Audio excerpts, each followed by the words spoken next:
Charlie Hayes at third. Joe Girardi, you saw him a moment ago, will be the catcher. Freddie Benavides is at short. And David Need is the pitcher. Defensively, for the New York Mets, Vince Coleman, Joe Orsulak, Bobby Bonilla. New York in the media, but I guess actually it'll hit me when I walk up to the batter's box. You know, this is history. It is history, and he does have a lot of thoughts, though, doesn't he? And we're set to go. Good delivery. Strike one. And that ball will go into the Hall of Fame. And Gooden says, wait a minute. Where's the ball? Throw it back to me. I felt pretty good about that. Yes, I like that ball. Here's the pitch. And he comes a little high. Jeff Torberg was saying before the game about Gooden, many people felt he had a horrible spring training. He said that his velocity was pretty good.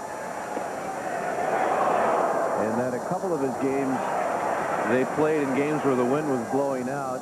A lot of fly balls left the ballpark. Consequently, he gave up a lot of earned runs. And the 2-1 pitch. The bunt out in front. And Hundley throws him out.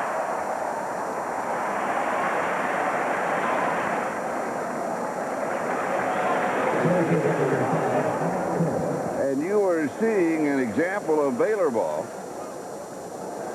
The butt, the steal, the hit and run, we've seen it in the spring, and we'll see it in the regular season. And with one down, here's the center fielder, Alex Cole.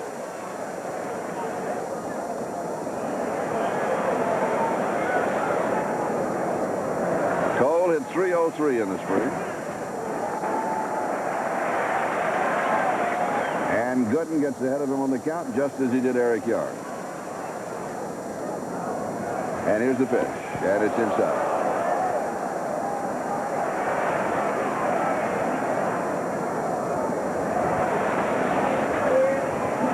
And the 1-1 pitch from Gooden is high and away. Looks like in the early part here that Gooden, if he takes a little bit off his fastball, he can get it over for a strike. This one is lined to right field, and Bobby Bonilla is there. And we have two down.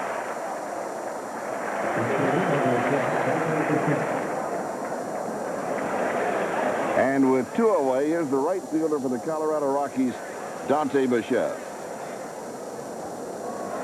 Gooden still has a 93-mile-an-hour fastball. He just doesn't have it as often as he used to have. And he's not going to try to throw at 93 on every pitch like he used to when he was younger. And he misses low and away for ball one. That's what Jim Palmer was so good at when he won all those games with the Orioles. He would throw 87, 88, but when he needed a strikeout, he'd throw 92, 93. A swing and a miss. Gooden coming off of a mediocre season in '92. His record was 10-13, 3.67 ERA, had rotator cuff problems, had some surgery. And he is back. No question about it. And it's a little low. 2 balls, 1 strike to count. No score. Top of the first, we have 2 away. And Dante Bichette, who hit .319 in the spring. And yesterday afternoon, in the top of the ninth, had a 2-run home run against the Twins. Strike 2. Other thing you have to remember about Dante Bichette, this is a new league for him. He has seen the doctor for the first time. He may have faced him in spring training, but during the regular season, when it counts, this is the first time. And as you can tell, the fans in with every pitch. Foul back. Gooden, the youngest pitcher to win the Cy Young Award at age 21 in 1985.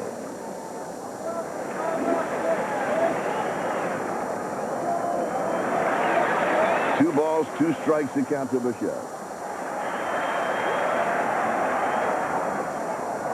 And he jams him and he fouls it out of play. And an opening day souvenir.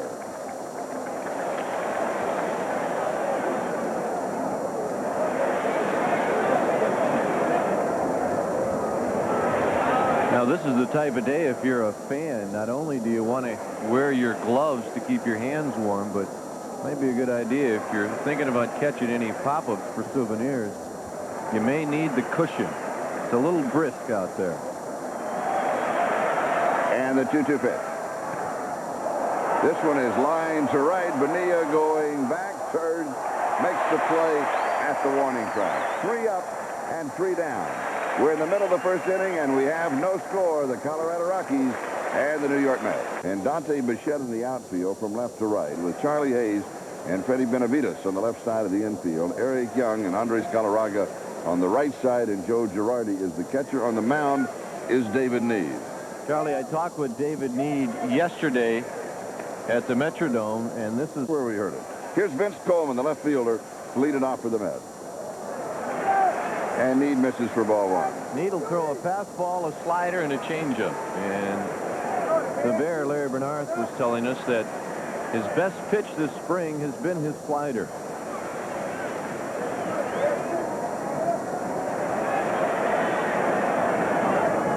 And the 1-0 pitch. And this will carry foul into the stand. The ball on the strike to Vince Coleman. It would do a lot for David Need to be able to keep Coleman off the bases, because he can disrupt you so much that he can give you a miserable first inning.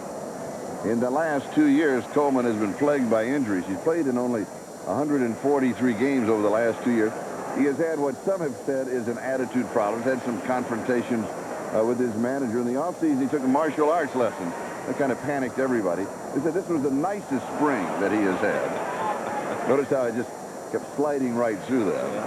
1 ball, 2 strikes now to Vince Coleman. Now, problems with the manager and then take martial arts in the offseason. Yeah. Not a good formula. No. But it does catch your attention.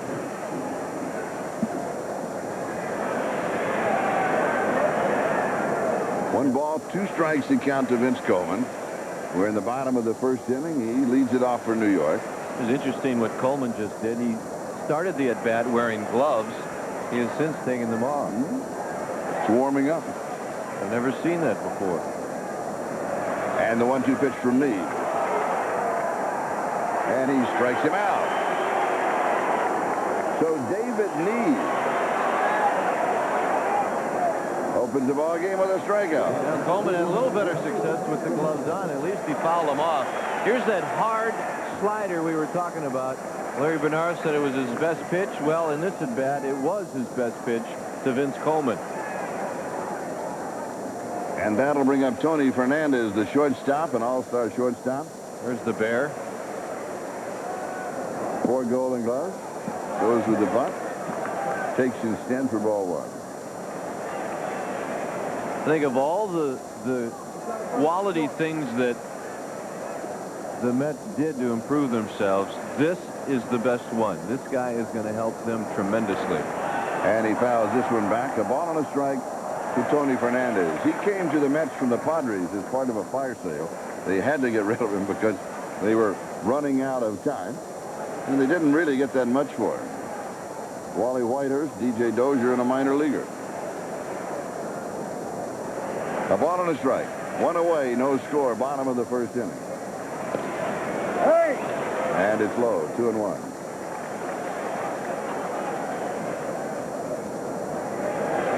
Well, the time has finally arrived for Don Baylor, and now he can manage.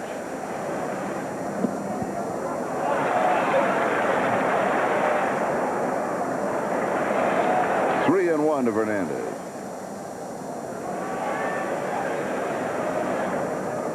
Already a couple of firsts in the ball game. First pitch, first strikeout. And a full count now to Tony Fernandez.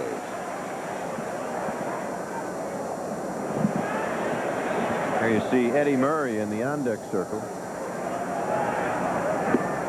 And he walked him.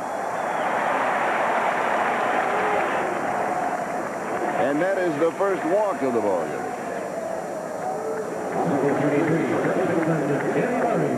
And here is Eddie Murray, the first baseman.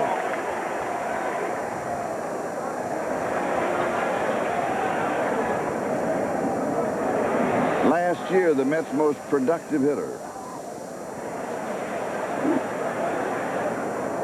On the media guide last year, the manager, Jeff Torborg, Bobby Bonilla, Eddie Murray, and Saberhagen throw to first. And Fernandez is back. And of that group, Eddie Murray had the best year.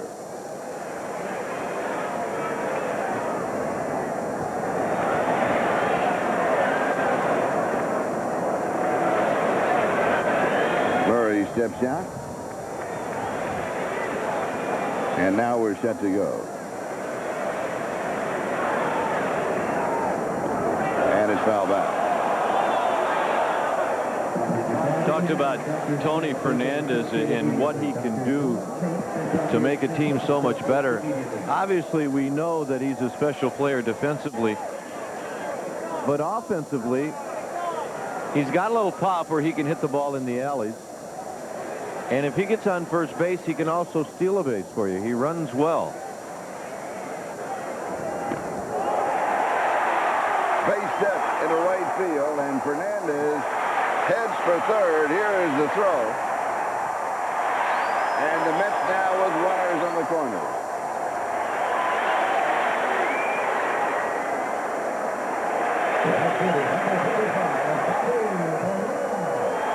And that is the first hit of the ball game. Well, you have that opening between first and second. Eddie Murray looking for a pitch on the inside part of the plate. He gets it, and he drives it right by Andres Galarraga. And here is the slimmed-down version of Bobby Bonilla. He dropped almost 30 pounds in the offseason. And the breaking pitch misses low for ball one. Now, one of the things you must remember about David Need is he is a slow starter. He will get himself into all kinds of problems in the first inning and then work his way out and then settle in. Here's the pitch. And it's popped out. Girardi comes back and makes the play.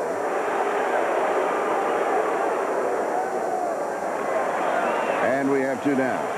And it doesn't take the fans very long to welcome Bobby Bonilla back to New York. Here's a chance for an RBI, and Bonilla pops it straight back. Girardi gets rid of the mask.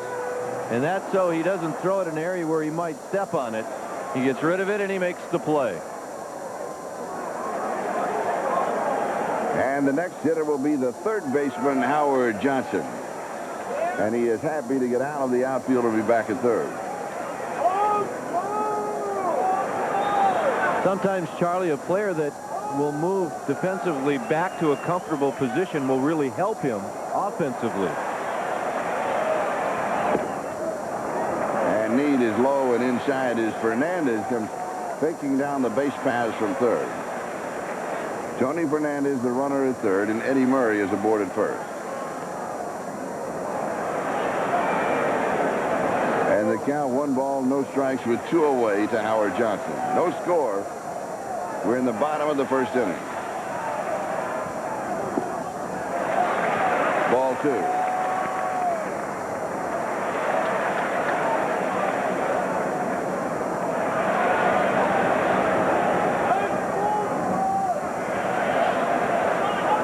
Well, now Don Baylor has instructed Andres Galarraga to play behind Eddie Murray, just to take a little bit of that hole away from first and second. You figure with the count 2-0, Hojo would get a pretty good pitch, and he'd be able to drive it in that hole if he had an opportunity. Murray is going for first, to fake of the throw. And Eddie Murray has a stolen base. So now the Mets have 2 runners in scoring position. Eddie Murray, you see here, now at second, Fernandez at third. And when you don't hold the runner on, this is the chance that you take. And Murray, I'm sure, on his own, once Galarraga got off the bag, took advantage of it and stole second. And the count at the plate, 2 balls and a strike. Bottom of the first inning, we have 2 outs.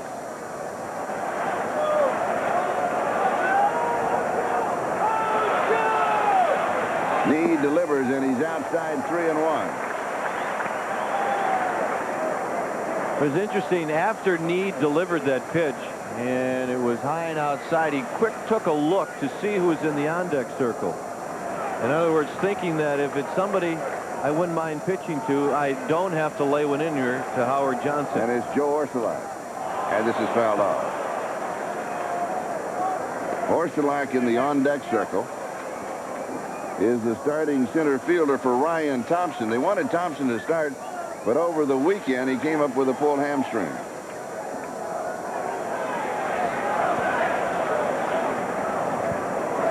Three balls, two strikes, and count to Howard Johnson. Fernandez at third, Murray at second.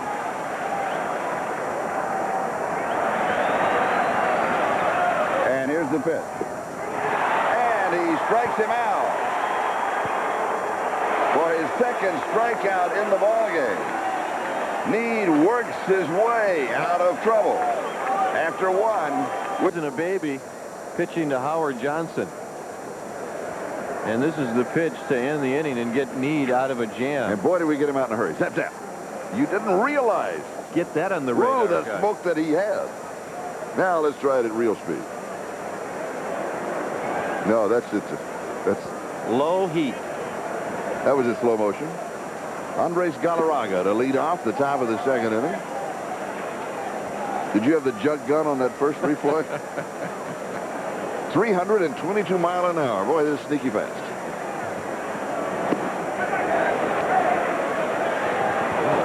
He did not go around, and the count to the big cat, 2 balls and no strike. Every time it looks like Gooden wants to get a little extra, he can't control the fastball. It's way out of the strike zone. Base hit. First hit for the Colorado Rockies. Now, will they take this ball and throw it out? They certainly should. Oh, should, yes. And Harry Wendelstedt, veteran umpire, will take it and toss it into the Rockies dugout. Right. And there you see the owner's box, and don't you think they're having a good time? Oh, yeah.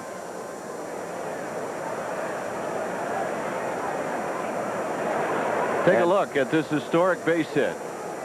Fastball down and away, and a line drive into center field.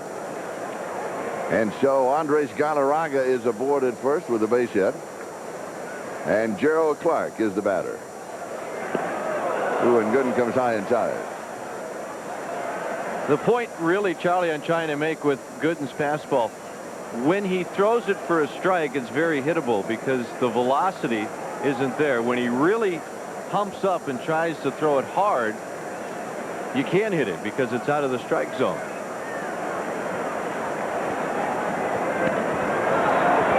Fly ball, shallow right field. It may drop. And going out from second base is Jeff Kent. Good play. So Kent chased it all the way out, and we have one down. Next up, number 13, Charlie Hayes. Well, as a second baseman, when the ball leaves the bat, you know that you're the only player that's got a shot at catching this ball. Bonilla can't get it. Obviously, Eddie Murray can't. Jeff Kent did, and he made a nice play. And now we have one down. Galarraga is still aboard at first, and the batter is Charlie Hayes, the third baseman.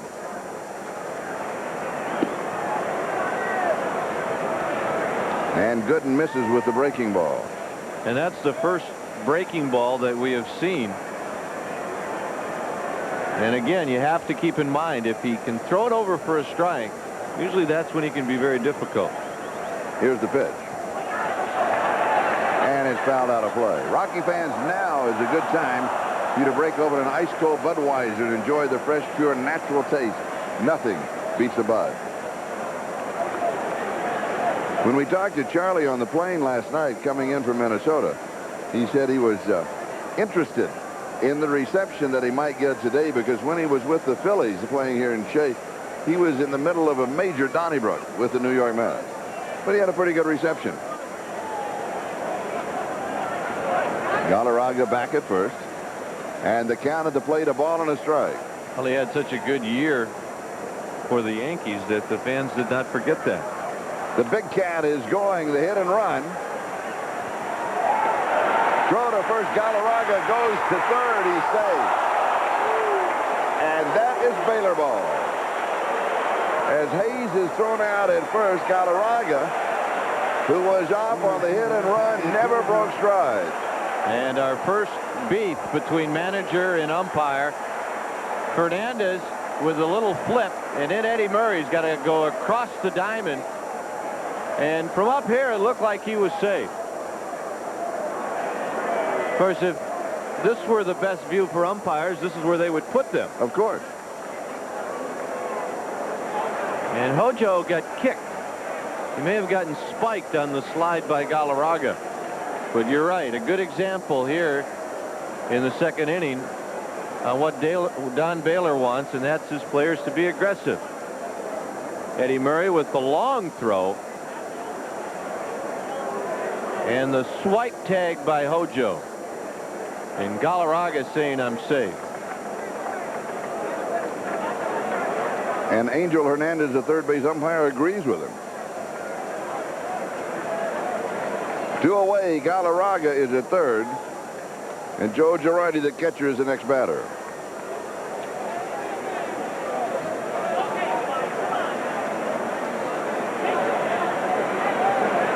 And here's the pitch. And he pops it up.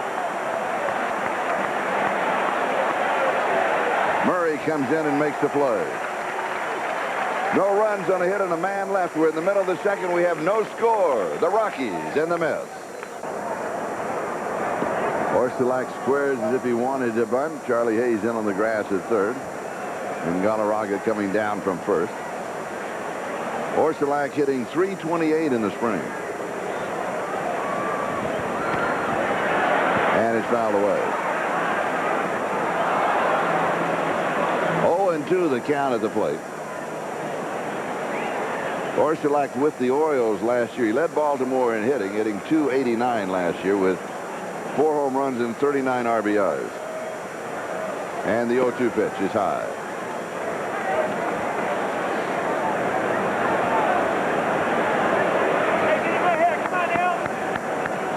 David Need with a pair of strikeouts as he bookended the bottom of the first inning. He opened with a strikeout of Vince Coleman, and he closed it with a strikeout of Howard Johnson. And the count goes to 2-2.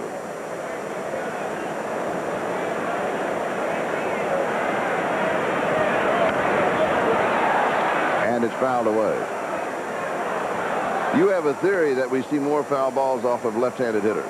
Seems like we do, and I think a lot of it has to do with right-handed pitchers pitching those left-handed hitters away. They constantly try to keep that ball away as opposed to busting them on the inside part of the plate. A lot of foul balls over the third base dugout. This one is lined over the head of Galarraga. And Orsulak takes a big turn and then puts on the brakes.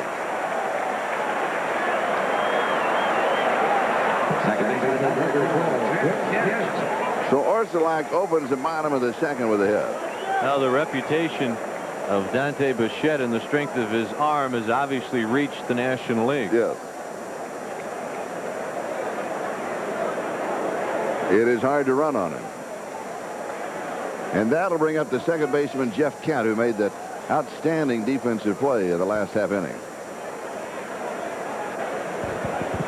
How tough is that play to go out as far as he did?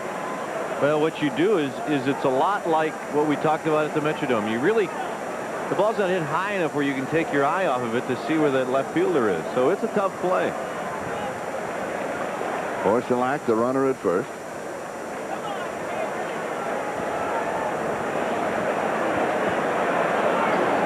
Jeff Kent came over from Toronto in the David Cone deal last year. Throw to first. And Orsulak is back.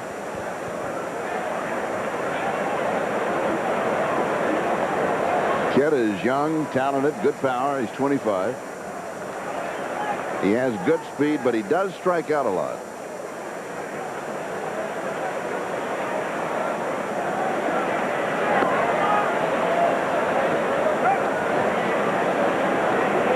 Anytime you're looking at the bottom of the order coming up, rarely will you see a team bunt, but once in a while you'll see teams try to move the runners along by way of the hit and run.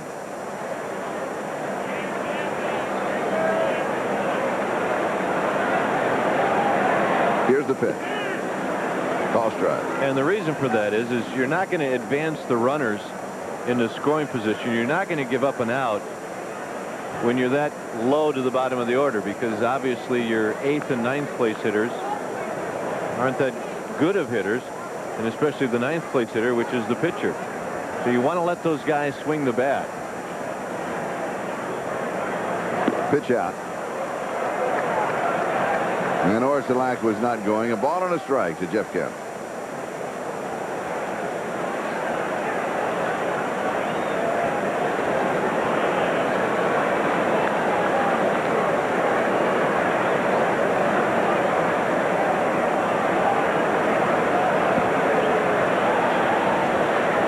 We're in the bottom of the second inning. We have no score.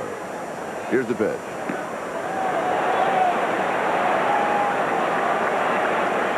Well, Joe Girardi's going to go out and he's going to say, okay, listen. And you could see he was almost, his body language almost said he was a little bit disgusted. Yeah, why am I doing this? And the 2-1 pitch. And he misses low and away, and the count is 3 balls and a strike.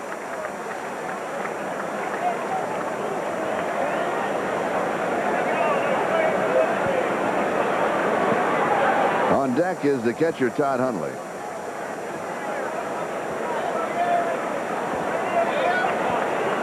Orsulak at first, a leadoff single in the bottom of the second. Here's the pitch. And it's a full count. Second time in the ball game that David Need has taken a batter to a full count. Last was Howard Johnson, and then he struck him out to end the bottom of the first. Well, now we'll see if Jeff Torborg has Orsulak moving. Count 3-2. Generally, you'll see managers take advantage of that count and start that runner. Orsulak is going, and it's fouled into the stand.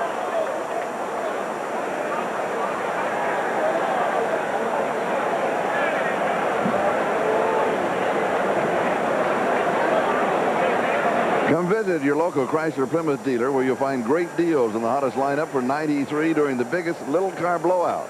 It's going on right now.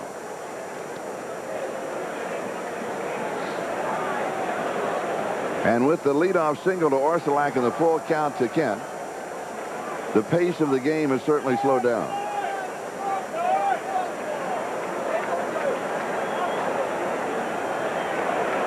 Three-two pitch. Runner is going. Lined over the shortstop's head. Orsulak goes to third. The throw comes into second. And once again, the New York Mets have runners on the corners.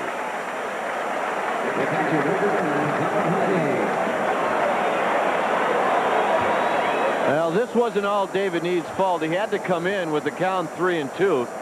So Kent had a good pitch to hit. The reason he had to come in, he threw 2 pitch outs. And that left him behind in the count. Orsulak's the runner at third. Jeff Kent is aboard at first. There are no outs. We're in the bottom of the second inning, and the catcher, Todd Hundley, is the hitter. Excellent defensive catcher. He's a weak hitter, 188 in the spring.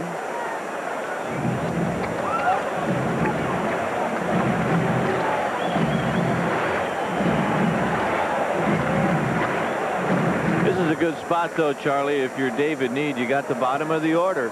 Work hard on these next 2 guys, and you could get out of the jam. Here's the pitch. And he'll pull it foul. He catches this one. Hundley hit only .209 last year, but he hit .232 in the second half of the season. And he had a total of 7 home runs. Yeah, he's got a little pop. In other words, if you set aside his weak batting average and you look for that silver lining, he can hit the ball out of the ballpark.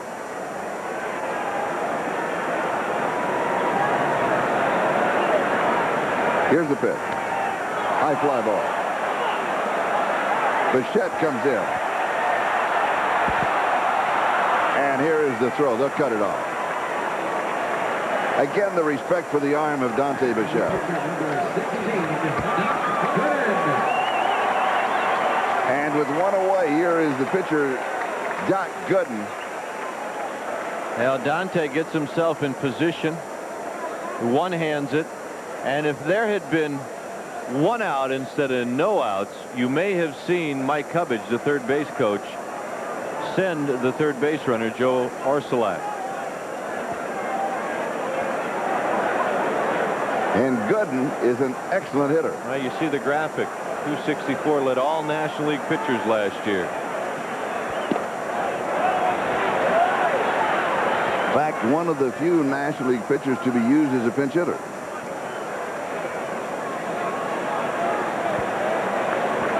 One down. The Mets still have runners at the corners. We have no score. We're in the bottom of the second inning, and for the second time in the ball game, David Need trying to pitch his way out of trouble. And Charlie, he would be a very good switch hitter, but they do not want him hitting left-handed because it exposes his throwing arm when he bats left-handed. And the Mets starting lineup is loaded with switch hitters. Here's the pitch. Hayes to home. And he is out. So Girardi holds on to the baseball. And Orsulak is out at the plate. Well, Gooden just hits a little dribbler. The thing that Charlie Hayes has to do is make sure that he gets Girardi the ball in time so that he can block the play. And he blocks it off. There's no way that Orsulak can get in there. He kicked him a little bit, but by that time he was out. So now with two away, the Mets have Kent at second, and Gooden is aboard at first on the fielder's choice, and the hitter is Vince Coleman, who is 0 for 1. He struck out to lead off the bottom of the first. 1 ball, no strikes to count to Vince Coleman. They just called a ball, not a balk, a ball on David Need because he went to his mouth. And that's second base umpire Ed Rapuano, who said Need went to his mouth. Remember we talked in spring training that Need did that once in a while? Yeah. All right, now this is what he's doing, and by that time the umpire had told him that he had gone to his mouth.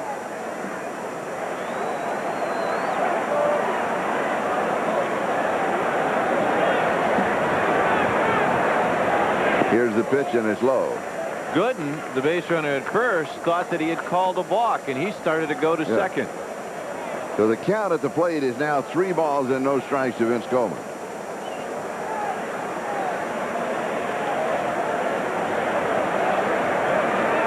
Here's the pitch. And it's strike 1. 3-1.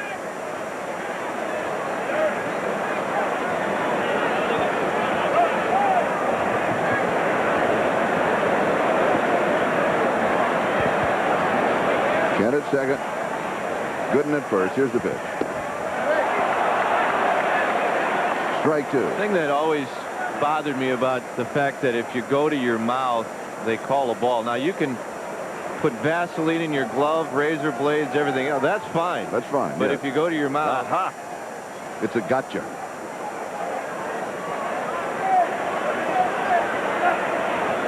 Three-two pitch. Both runners going. May be playable by Hayes. Petty at 339 in the spring. And here's the pitch. And Howard Johnson throws him out, and we have 1 away. To give you a comparison, in the first 2 innings, Dwight Gooden, a total of 23 pitches. David Need, 43 pitches. well, it'll be important for David Need to mix in a couple of innings right here where he only has a 7 to 15 pitch inning. And here is David Need.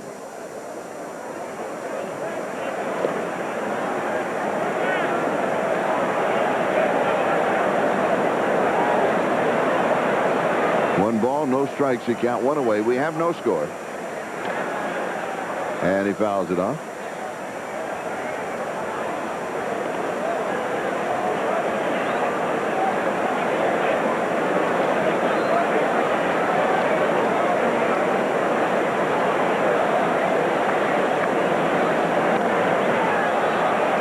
Fly ball down the line. And it's going to carry about 6 rows up into the stand. Rockies fans, Domino's and the Colorado Rockies have teamed up to offer you a Rockies pizza special for only $9.99. And every time you order a large one-item pizza, Domino's donates a portion of each sale to the Rockies Youth Foundation. Call Domino's now and be sure to ask for your Rockies special. It's only $9.99. And the 1-2 pitch to Need, and it's high.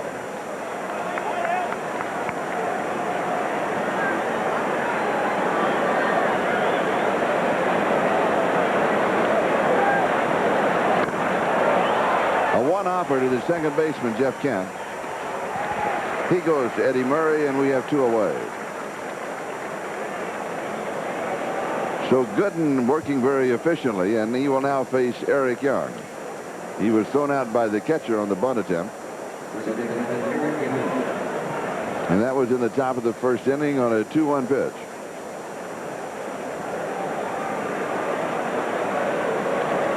And Eric Young has that megawatt smile from ear to ear. Well, he's playing in front of a lot of hometown fans.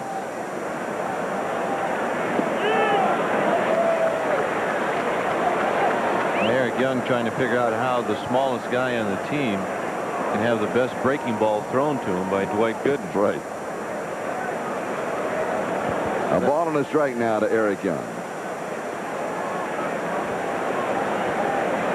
The Rockies' 6th overall selection in the expansion draft. He came from the Dodgers.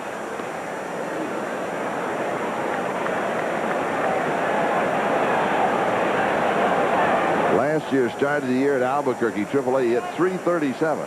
Here's the 2-1 pitch. Base hit up the middle. And that is the second hit for the Rockies. Center fielder Alex Cole. And that'll bring up the center fielder, Alex Cole. Now, during the spring, Eric Young stole 8 bases. That's the good news. He was caught stealing 6 times, and that's the bad news. And just to tag to that, 3 of those times were yesterday. Yes. Ron Hassey. What did Hassey, his coaches at first, what did he tell him? He pulled him over. He said, "You're making me look bad." And he said, "Get over here. You're making me look bad. Yeah. I've only got a 1-year contract."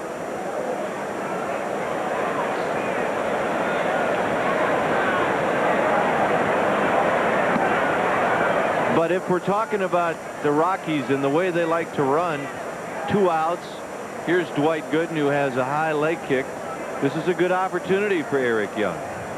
And Alex Cole, the bat of the only left-hander in the lineup. And he has that hole between first and second. There's the pitch out. So Jeff Torborg thinking like we are that Eric Young is going to take off. Oh, yeah.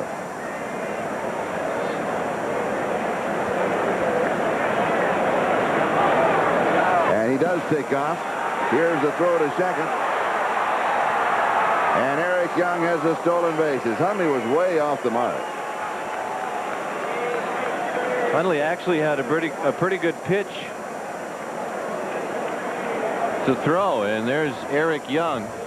Little late jump, and then of course with his speed, the acceleration, and with the bad throw, he makes it easily. 2 away. Young's in scoring position. The count 2-0 to Alex Cole. And it's high, 3-0.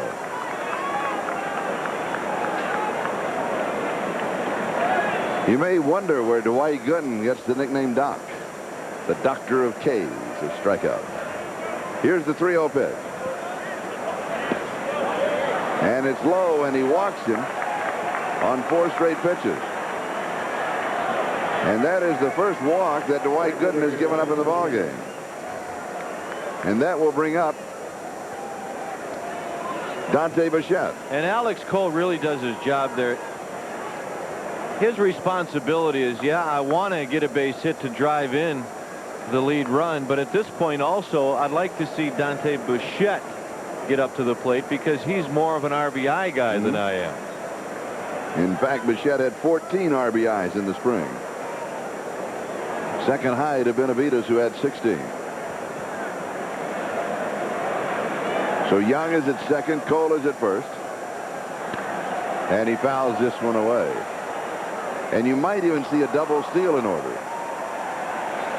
Because when you foul a Baylor ball, don't be surprised. And stay loose. And of course, Todd Hundley, aware that the Rockies do a lot of running, he'll have to be ready as well. Oh, and he really threw a shot.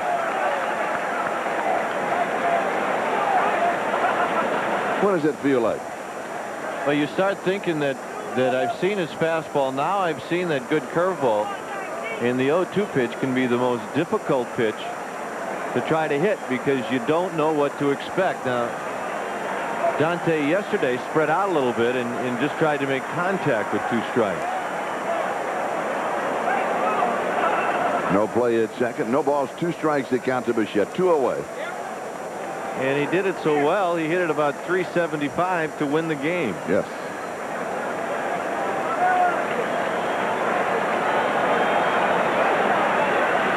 Ooh. And he hit it.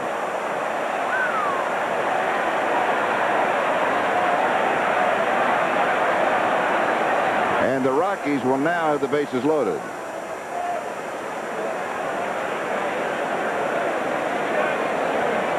Now Gooden trying to come inside 0-2, not wanting to hit Bichette. But watch how Dante opens up, and then he has to try to get out of the way, and he can't do it. Once you open up, there's absolutely no way that you can get out of the way, especially when that tailing fastball is bearing in on you. And you hope that it just hits fleshy parts and not top of the wrist or your fingers, because there are too many bones in there that can go. And Don Baylor, of course, has the record in the major leagues, hit by 267 pitches. And you know the difference between Don Baylor and Dante Bichette. Baylor never turned into the ball. He always turned away from it. In other words, that pitch would have hit Baylor on the shoulder as opposed to Bichette, where he opens up and it hits him on the arm. And here is the first baseman, Andres Galarraga, who had a single in the top of the second. So now with 2 away, the Rockies have the bases loaded. And it's fouled out of play.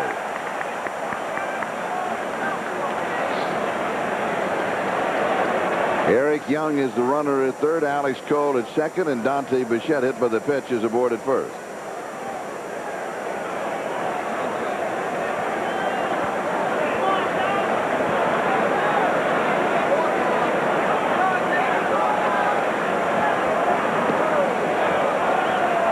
And he misses high, 1-1.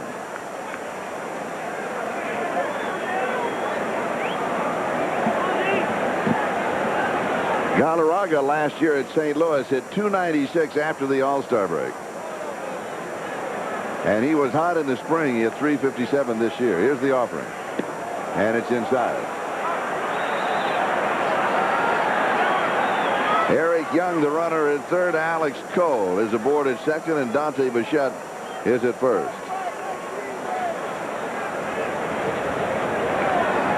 So Gooden now trying to work his way out of trouble.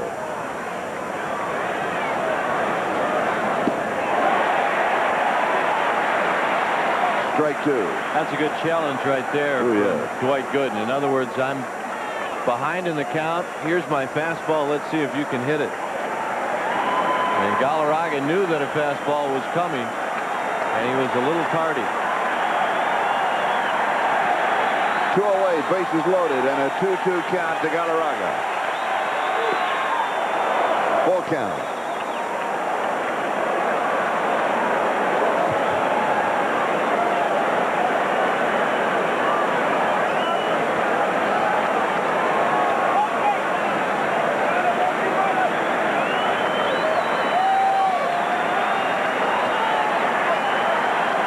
Full count, 2 away. Gooden steps off the rubber. Well, if you're Eric Young at third base, you're going to be going on the pitch, but you start running towards the Rockies dugout. You don't want to run straight down the line. Runners going. It's foul back. He takes kind of the circle route to home plate, doesn't he? Right. You don't want to get in line of a line drive. But you know you can catch a line drive in foul territory also. And you take that angle, though, it takes you a little longer to close the gap between hitter and runner. Oh, yeah.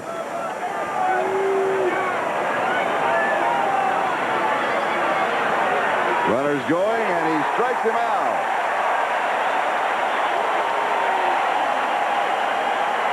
First strikeout in the ball game for Dwight Gooden.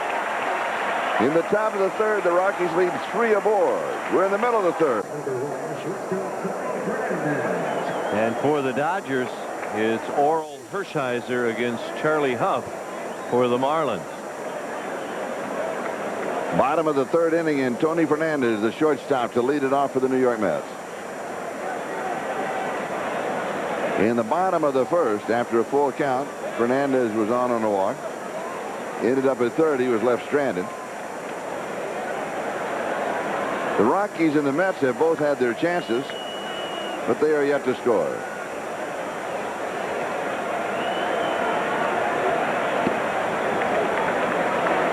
And David Need comes high for ball 1. Now both pitchers, walking the high wire, and David Need more so than Dwight Gooden is. He has gotten out of a couple of jams. And it's foul back.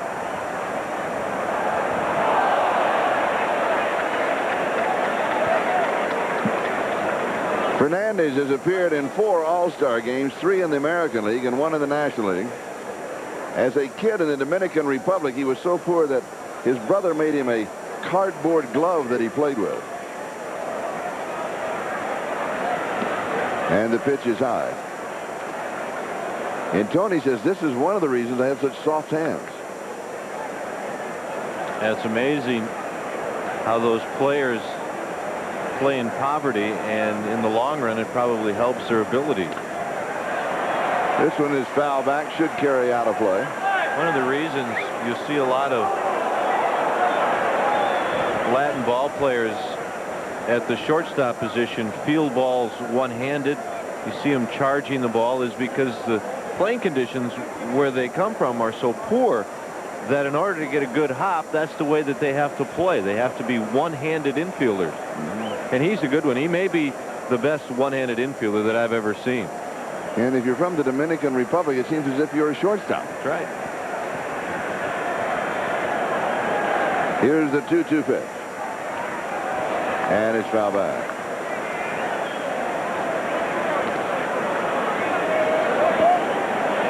I think he's really underrated. Had he been a part of the World Championship Toronto Blue Jays last year, he probably would have finally gotten his due as what a terrific player he is. And he may get it now that he's in New York. And the 2-2 pitch. It's foul. Fernandez last year with San Diego hit .275, 4 home runs, 37 RBIs. He stole 20 bases. And it's a gorgeous day. You couldn't ask for a better one to open the season, could you? You know something else? Have you noticed? Have you noticed something? Very few planes are coming over. Well, have the winds changed? It's that.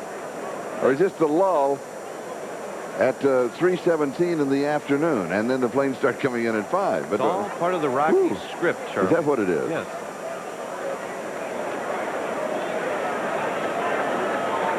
All right, we're doing a little bit of repair work.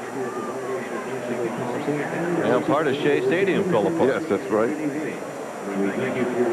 Here's a late arrival to the ball game. That's your plan for tonight. For tonight. Early. I think I'll wait till tomorrow. I'm not in that big a hurry. Here's the 2-2 pitch to the plate. Fly ball, deep left field. Clark goes back and makes the play.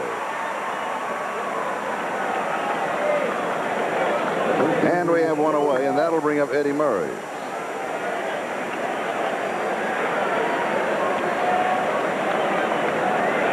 Murray with a single to right, and he stole a base. That was in the bottom of the first inning.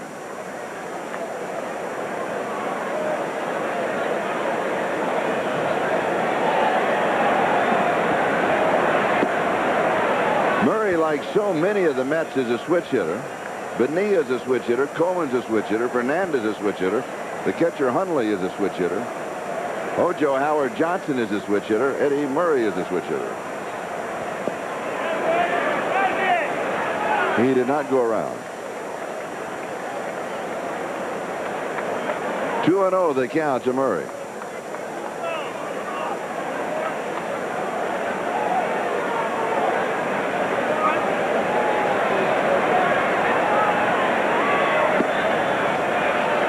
And Need misses outside. 3-0.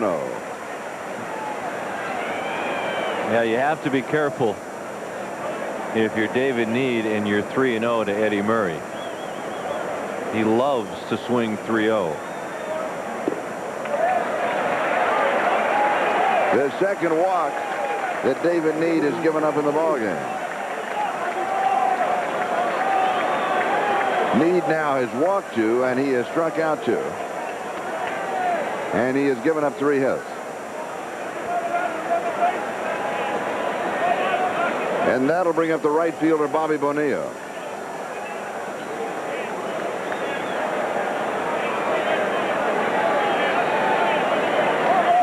Bonilla popped up to the catcher in the bottom of the first inning.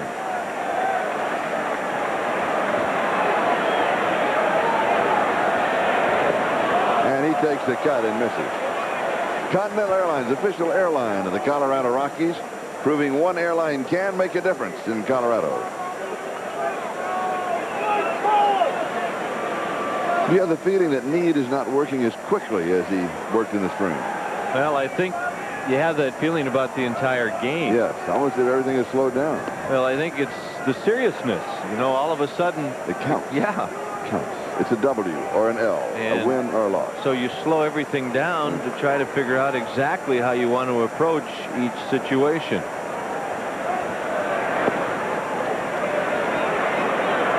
Now, that's not to say that spring training isn't taken seriously, but remember, those are exhibition games. Eddie Murray, the runner at first, had 1 stolen base in the spring.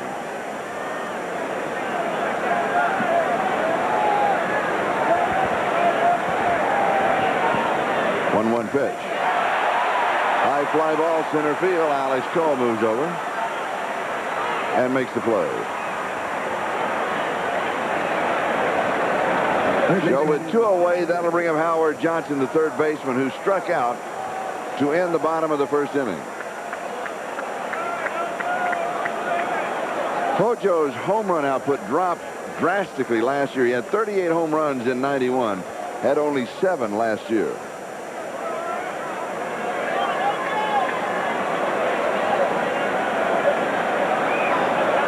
Trying to recapture the magic of '91. He had 259, 38 home runs, 117 RBIs.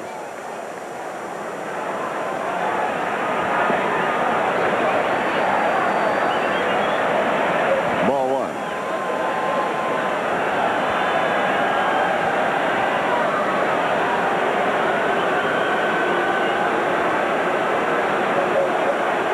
Eddie Murray, the runner at first. He was on in a walk. We have no score. 2 away. We're in the bottom of the third inning. The season opener in Shea Stadium, the Rockies and the Mets. And it's outside. Now, the point should be made that if David Need continues to fall behind to guys like Bonilla, Murray, and Howard Johnson, eventually he's going to pay for it. Yes. He's been working that high wire act now almost through 3 innings, and he's getting by. And it's foul by. 2 balls and a strike to Howard Johnson.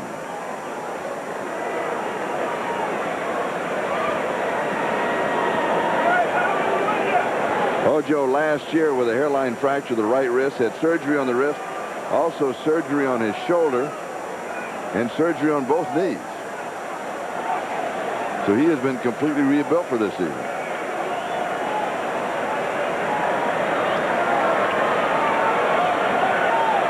And the 2-1 pitch is low.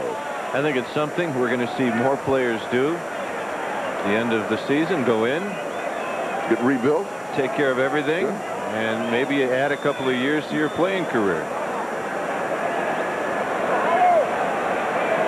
And as long as you're in there, if you find anything else wrong, check up, oil change, clean out the knee, and he walks him. Second walk in the inning that Need has given up, the third of the ball game. And now the Mets, with 2 away, have runners at second and first. There's the opening day program here at Shea Stadium. And the yearbook.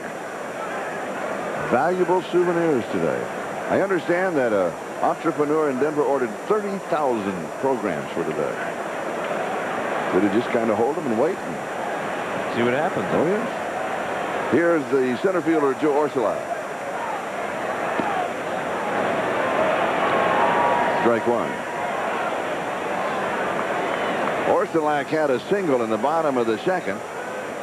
And then from third, he was thrown out at the plate. Charlie Hayes to Joe Girardi. That was when Gooden hit the slow roller down the third baseline. And the count evens at a ball and a strike to Orsulak. Thing I will say for David Need, when he has had to make a good pitch to get out of the inning, he has done it. But up until those points, I think it's been very frustrating for him. Well, it is time.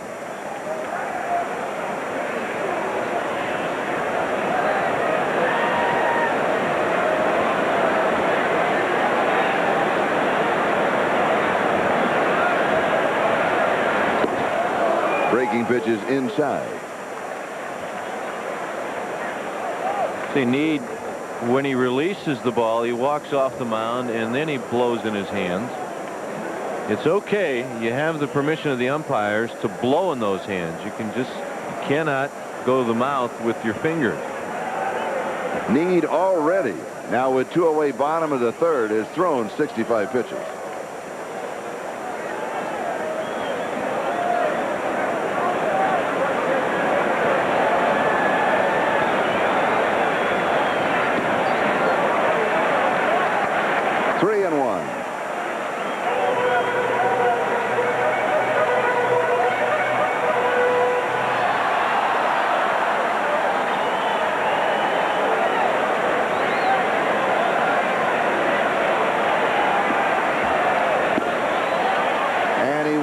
Bases loaded. Eddie Murray on a walk is now at third. Howard Johnson on a walk is now at second. And Joe Orsulak just walks to first.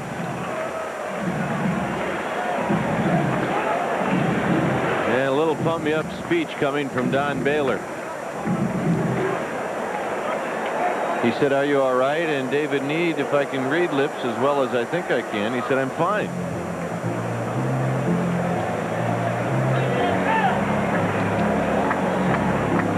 Jeff Torborg, my former manager with the Cleveland Indians, looking on in the Mets dugout. And the hitter is the second baseman, Jeff Kent. 1 for 1 on the season with a single in the bottom of the second. He was left stranded at second.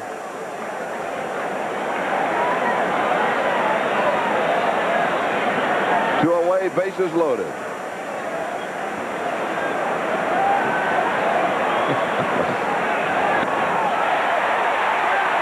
The Force at second, and Need gets out of the inning.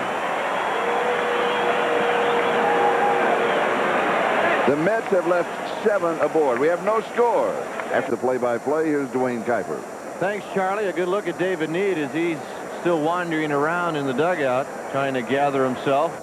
Sometimes it's just not comfortable to sit down after you've been in trouble as many innings as as neat has been, is Gerald Clark is the first hitter, and he swings and misses. Clark popped out to Jeff Kent, the second baseman down the right field line. Kent making a nice play, so Clark is 0 for 1. Gerald Clark with a home run at the Metrodome over the weekend, where the Rockies split with the Minnesota Twins, and this is popped up in the direction of Jeff Kent again. This a little easier play, and that's 1 out. So Gooden, who's allowed a couple of base hits, retires the first hitter here in the 4th, and that'll bring up Charlie Hayes.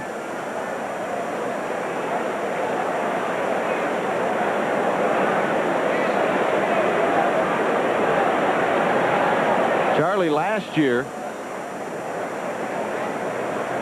with the Yankees, 18 home runs, and also jumping on the first pitch and popping it out of play, and quickly it's 0-1. Yankees were a little disappointed, obviously, that Charlie Hayes was drafted by the Colorado Rockies. I think everybody was surprised he didn't protect him. Charlie was the second player picked in the first round by Colorado. Now the Plains are back from LaGuardia. High and deep into left center field. Orsulak chasing after it, and he makes a basket catch. So Hayes gave it a good ride, and Orsulak, chugging after it, finally ran it down. But Hayes hit it well and gave it a pretty good ride. And watch Orsulak. He gets to it, and very casually with the basket catch. Pick up your Coca-Cola inaugural Rockies 8-ounce collector's bottle at your favorite retailer today and commemorate the Rockies' first season with Coca-Cola. Joe Girardi fouls the first pitch back, and it's no balls and 1 strike.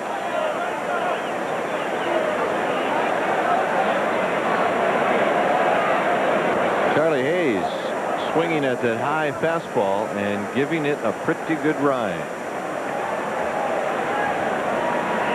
Breaking ball out in front of the plate. Hundley will jump on it, throw quickly to Murray, and it's a 1-2-3 inning for Dwight Gooden, his second. He did it in the first. We played 3.5 here at Shea Stadium. And then on the 7th of April from 10 to 8 o'clock. See Jerry McMorris and his wife Mary to his left. To McMorris's right is Charlie Monfort and his wife Victoria. They're enjoying the ball game. Having their own Rockies fest. You bet. Pretty good seats. Yes. Rockies mania hitting the city of New York. There was an article in one of the newspapers about it today of all the people in Colorado that are in town with the Colorado Rockies paraphernalia. And they were all over the lobby this morning, I can tell you that.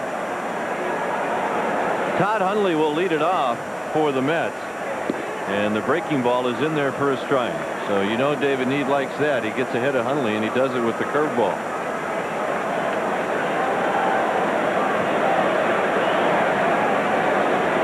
If you look at the line score and you just joined us, you'd think, well, 2 hits for the Rockies, 3 hits for the Mets. This game has probably been moving along quite rapidly. Not so. Not so. Breaking ball, and Hundley waves at it. The reason for that is the New York Mets, through 3 full innings, have stranded 7, and the Rockies have stranded 4. David Need has gotten out of trouble every inning.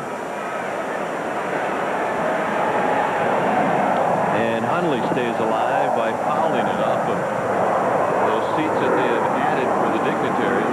And that can cause a problem to the catcher. Plays now starting to come over the top. And that is everybody in their mind's eye. You know, that's not there. It's really dangerous. It's so close to the dugout, plus you have the rough corners. Catcher or infielder could come charging over there, and it's really dangerous on pop-ups. A bad pitch, and Hundley goes after it. And for David Need, that's his 3rd strikeout.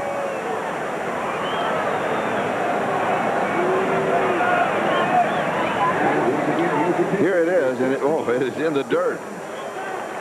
And he did go after it, as you say, 2 strikeouts in the bottom of the first and a leadoff strikeout here in the bottom of the fourth. And here's Doc Gooden, who had a chance to help himself by driving home a run in the second inning. And he hit a dribbler to Charlie Hayes. Charlie Hayes threw home, and Orsulak was tagged out by Joe Girardi. 0-0 here at Shea Stadium.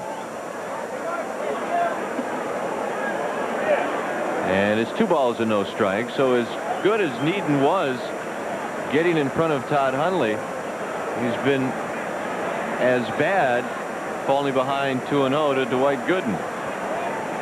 And Gooden, off the end of the bat, finds a hole in right field. And Dwight Gooden with a 1-out single. And for the Mets, that's their 4th base hit. The stroke of a pitcher, Charlie, not too bad. We mentioned earlier he is an excellent hitter and has career 5 home runs and has been used, not that often, but has been used as a pinch hitter, and you can certainly see why. Outstanding athlete. Going to bring up the top of the batting order, Vince Coleman, who was struck out and popped out. Galarraga playing behind Dwight Gooden, and Coleman tries to bunt his way on and fouls it back. Charlie Hayes way down the line at third, trying to take that bunt away from Coleman. And Charlie looking into Coleman, almost to say, try it again, I dare you. And Coleman, an excellent bunter. Indeed he is. He's worked on it. He came into the league with the Cardinals, and something that he rarely did. But what an advantage to add it to your repertoire if you have the speed like Coleman. Tony Fernandez is on deck. 1 out. Dwight Gooden, the base runner, at first. Coleman again lays it down, and this time he pops it into the screen behind home plate, and quickly it's no balls and 2 strikes.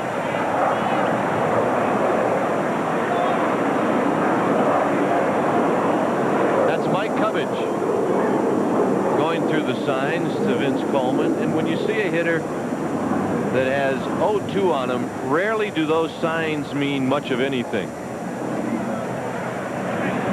He's certainly not going to put on the take sign, and you're not going to ask him to hit and run. Line drive into center field. Let's see if Gooden tries to go to third. He challenges Cole. He'll go to third. And the Mets are in business here in the 4th inning.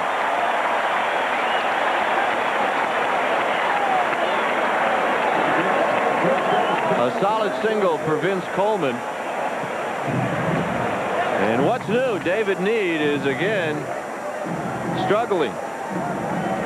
Just a line drive, Charlie. Oh, he put it right in the wheelhouse, didn't he? He did. Yeah. Especially when he was ahead in the count to Vince Coleman. So David Need will try to get out of it again. He's done such a terrific job doing that through innings 1, 2, and 3. He'll have to do it again here in the 4th.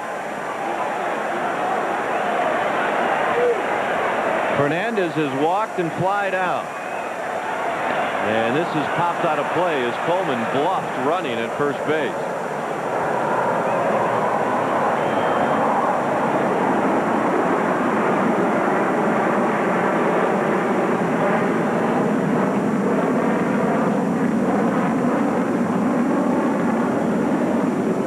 I think I spoke too soon about the Plains from LaGuardia. That's getting on to 4 o'clock, yes. Yeah, it's my 3 innings. That's right, and the traffic is coming in. And now Need will bluff to third and then check on first.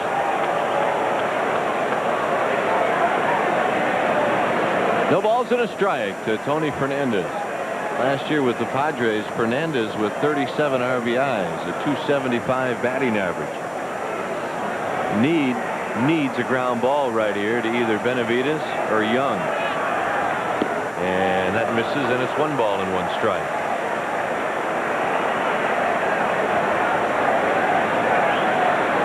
Tony Fernandez, a star with the Blue Jays, played well for San Diego. Now He is in the Big Apple.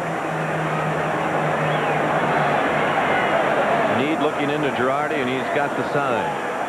Coleman bluffs a pitch out, nothing doing, and it's 2-1. And again, Need with that same body language off of the pitch out. And he's behind in the count.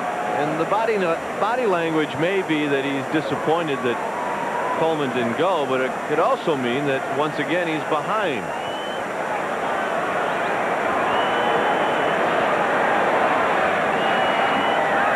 And again, a bluff and nothing going on. A lot of times, Charlie, pitchers will do that, not because they think they're going to get the base runner. They just aren't ready to throw the ball home. So rather than step off, they'll do that move to third and then to first. Coleman goes. Fernandez grounds it. A run will score. Young cuts it off, and Fernandez is out. But the Mets take a 1-0 lead.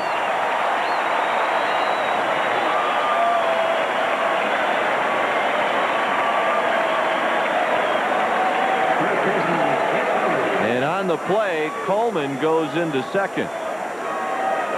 But Eric Young didn't have any play other than this one. Make sure you get that one out. And it was the hit and run that saved the double play. Because that's exactly what Need wanted.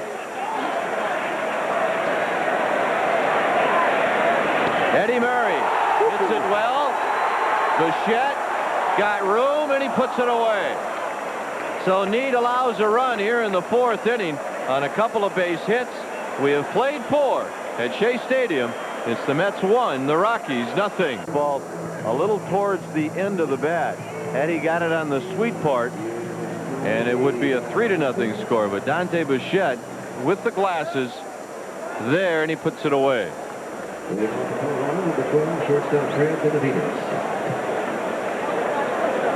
So for the Rockies here in the top of the 5th, Benavides, Need, and Eric Young. Benavides grounded out to third in the 3rd. And he goes after the first pitch and pops it out of play. And Rockies fans, Domino's and the Colorado Rockies have teamed up to offer you a Rockies pizza special for only $9.99. So call Domino's now and be sure to ask for your Rockies special. It's only $9.99. 0-1 pitch to Benavides is up high. 1 ball and 1 strike. A lot of things going on in this new 1993 baseball season. Swing and a miss. 1-2. 2 new teams, well aware of that, but also this is the farewell season for Nolan Ryan. Nolan Ryan. Yes. So it's hello to 2 new teams and goodbye to a legend. 27 seasons in the major leagues. Isn't that amazing? Unbelievable. 2-2 pitch to Benavides. Pokes it to right field. Bonilla makes the catch.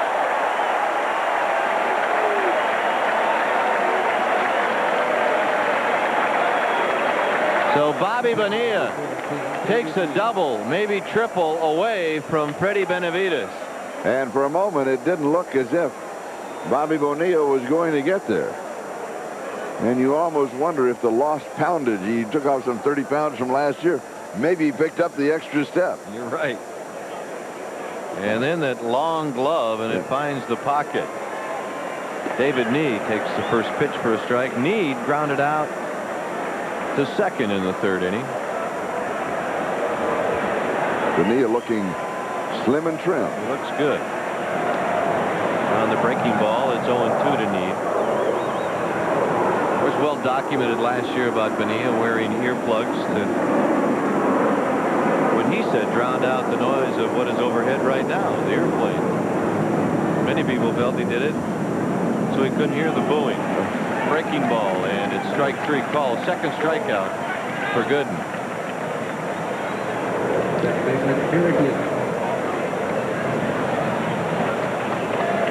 With 2 down, that'll bring up Eric Young. Young tried to bunt his way on. He tried to get in the history books by way of the bunt, but he was thrown out 2-3, and then he singled in the 3rd inning.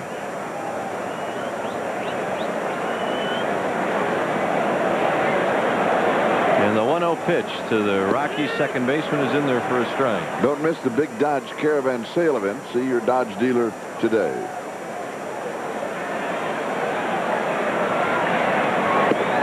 Young takes it. And Harry Wendelstedt said just a little bit high, and it's 2 balls and 1 strike. Doesn't seem like Monday, does it? Does not. Does seem like opening day. All the pageantry. And of course all the special things that have happened to this franchise. It's Anthony Young, who is trying to find a friend down in the bullpen. Eric Young skies it to left field. That's Vince Coleman who one-hands it, and that'll do it. The second 3-up, 3-inning in a row for Dwight Gooden. We played 4.5. It's 1-0 Mets.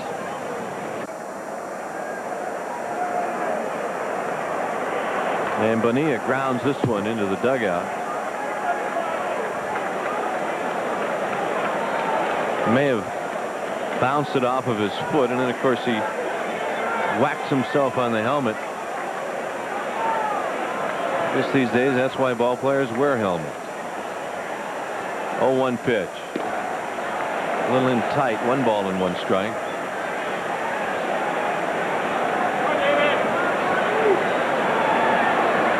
This is a sellout here at Shea Stadium. Bonilla goes the other way, and that'll be foul. It's also a day where Fay Vincent threw out the first ball. We mentioned earlier what a joy it is for him to be at the ballpark. He really, really enjoys it.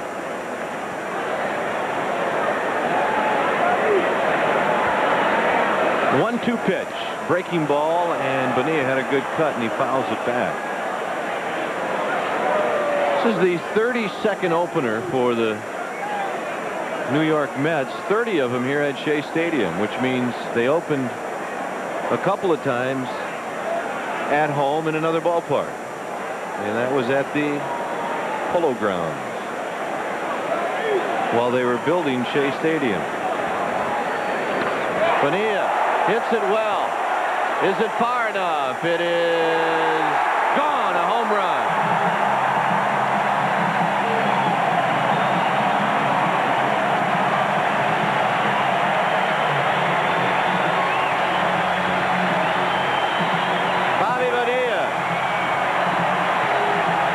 The New York Mets a 2-0 lead here in the bottom of the 5th inning.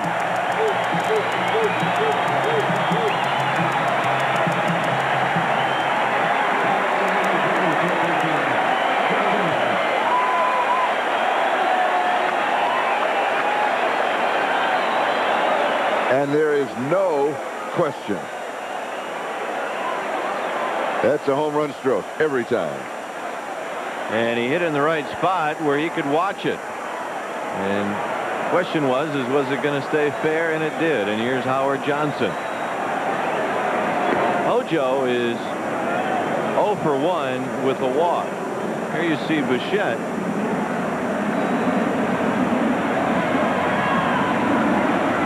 And there's no doubt it was fair, but it was just fair. 2 balls and no strikes. Might be a good time for someone to settle down David Need.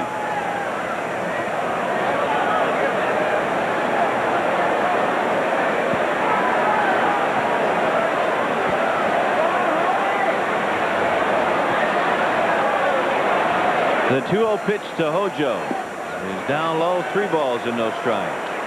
This is when an infielder or a catcher will say something encouraging, keep the manager from having to go out there.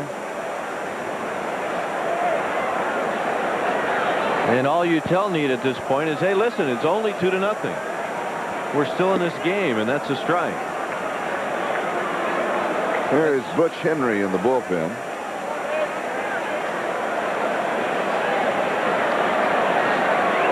And of course the bullpen for the Mets is quiet.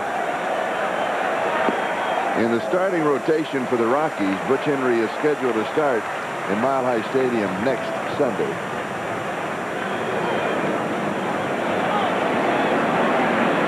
Is the Bear on the phone? Bear is on the phone to the bullpen.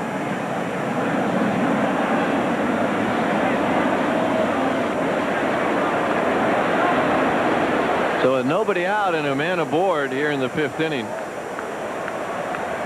the hitter will be Joe Orsulak. We have seen a number of Rockies banners around Shea Stadium. You just saw one.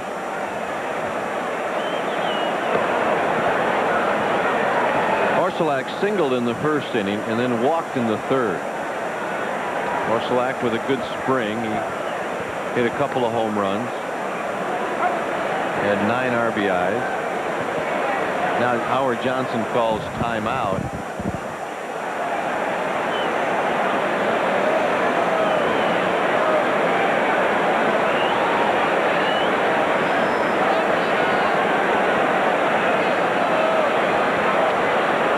Quick toss again, and Howard Johnson is back.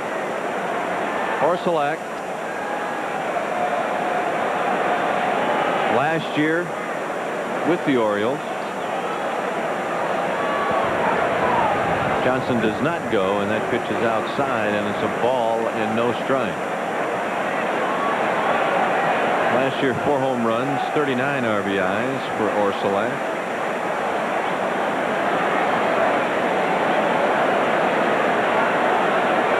On deck is Jeff Kent.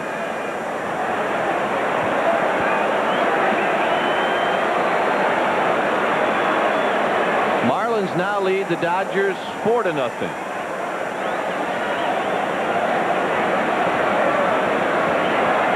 Johnson goes, grounded to Galarraga. He'll check second and then take the easy out at first.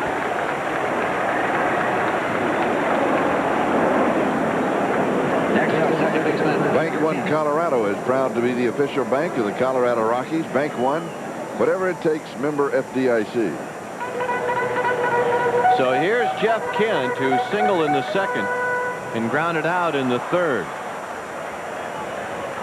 Johnson aboard at second base with 1 out. We talked before the game with Don Zimmer. We had a great conversation about what it was like with him and the New York Mets, because he was a part of their expansion team. Third baseman. Said the smartest thing they did was hire Casey Stengel. They had media all over the place.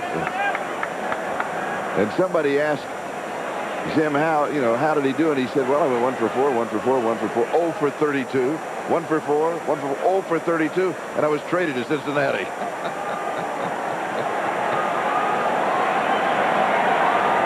Johnson with a good lead at second, and the breaking ball is a strike to Kent.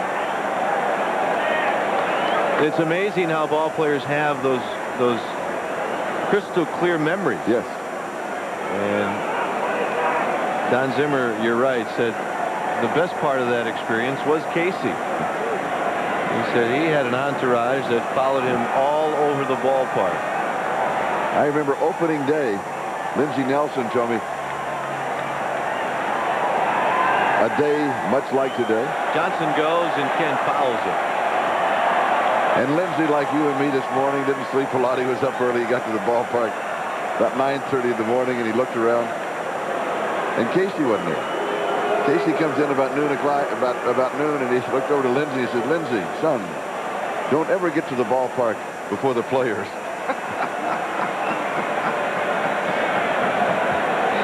Oh, the case.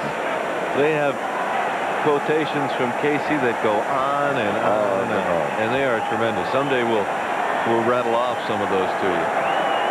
Now Jeff Kent calls timeout. I once had dinner with him in Cincinnati. I've never laughed so hard in my life, and I did not understand one word he said. Not one word. The whole part of Casey is he just didn't make a whole lot of sense, and after you were through talking to him, Johnson goes again, and Kent fouls it again. After you got through talking to him, you just kind of shook your head. Yes. Everybody he walked away and you kind of look at each other.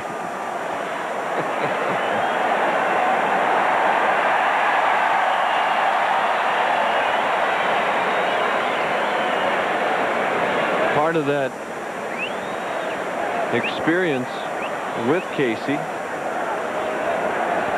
the game we're talking about with Don Zimmer and the Mets, was on April 11th, 1962 at Sportsman's Park, where the Cardinals beat the Mets 11-4, and that's the game that got this franchise going, the New York Mets. Kent flies it to right field. Bouchette's got it, and quickly back to second base is Howard Johnson.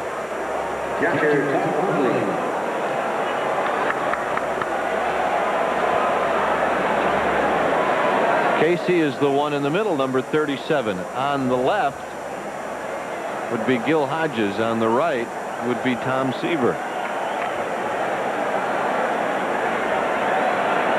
Casey.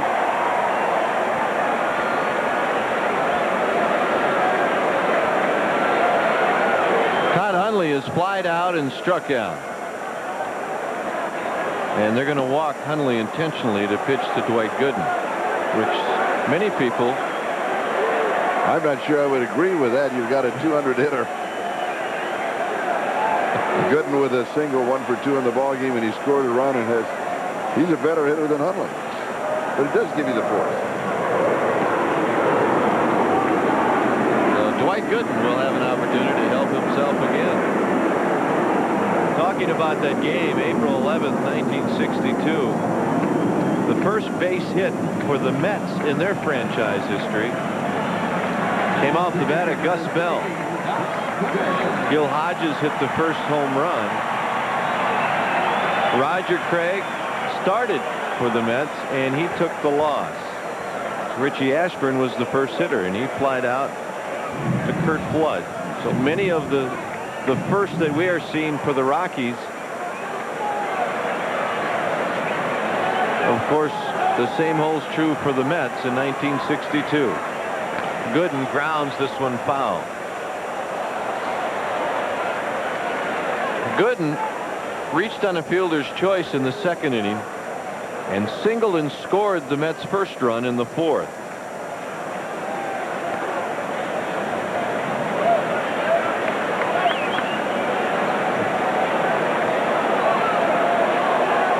Top of the batting order, Vince Coleman is on deck. 2 outs here in the bottom of the 5th inning, and Gooden fouls it again.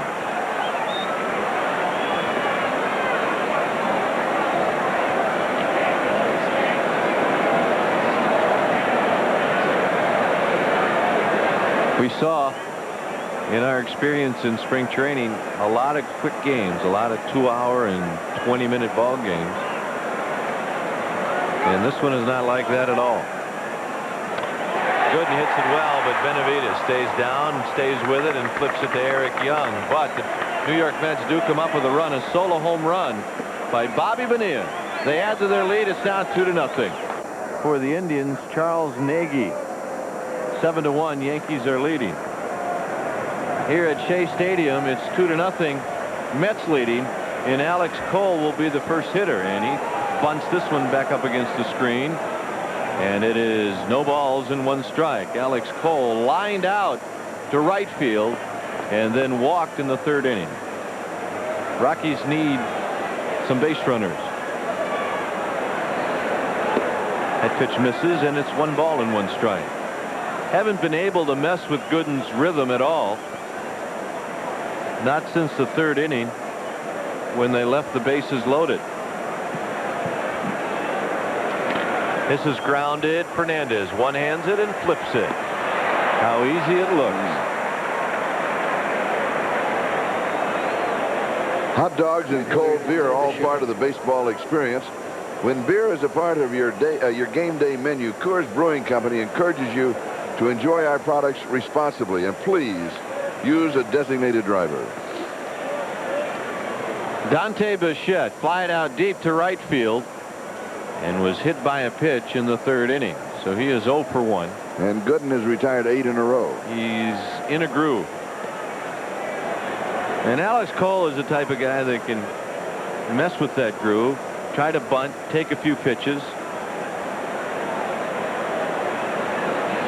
But he grounded out, so here's Bichette, and he tries to bunt for a hit, and he bunts it foul, and quickly it's 0-2.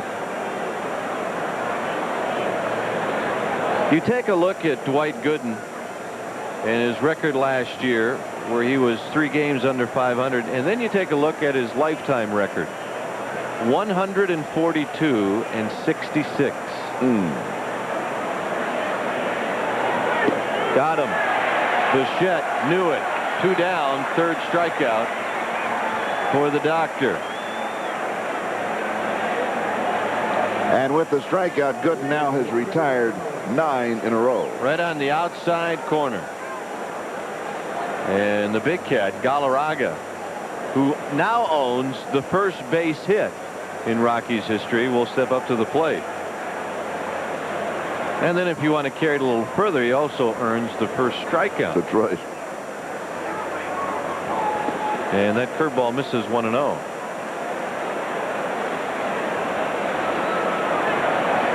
Galarraga, 357 this spring with 3 home runs and 14 RBIs. And if you remember, he started out, I believe, 0 for 14. 0 for 14, yes.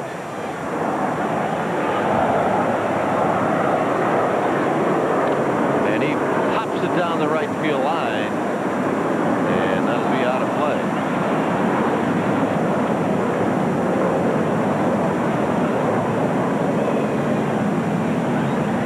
The big cat.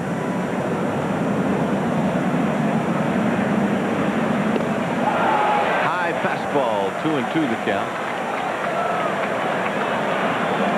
On deck is Gerald Clark. Everything quiet in both bullpens. The 2-2 pitch. Breaking ball is left high, and you can see Gooden really trying to do a little too much on that pitch, and he just left it high in the strike zone. Payoff pitch to Galarraga, and he fouls it back. Galarraga, with the bases loaded and 2 outs in the 3rd inning, as we mentioned earlier, struck out. Young, after 2 were out in the 3rd, singled, and then Cole and Bichette reached. Cole by way of the walk. Bichette was hit by a pitch. Here it's 3-2 to Galarraga, and he grounds it. Hojo knocks it down, recovers the throw. The new pitcher for the Rockies is Butch Henry. Henry comes into the game replacing David Need. And he'll be facing Vince Coleman, and he hits this one off the end of the bat foul. Butch Henry this spring was 2-0 with an 0.98 earned run average in 4 games. And he had an excellent spring, Butch Henry.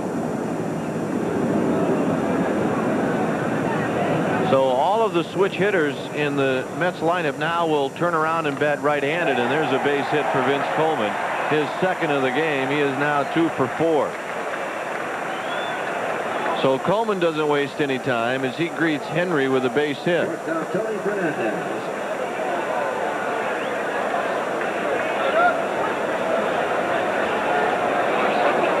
So Eddie Murray, limping in the Mets dugout, is going into the on-deck circle.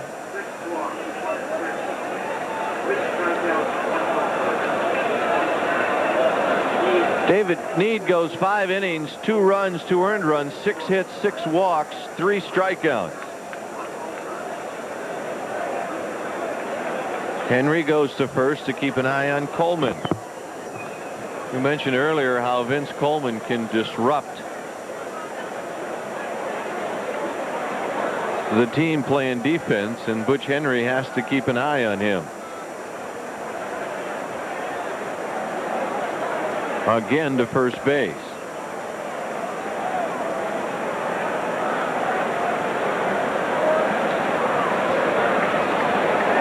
So the thing that hurt David Need was his control with the 6 walks.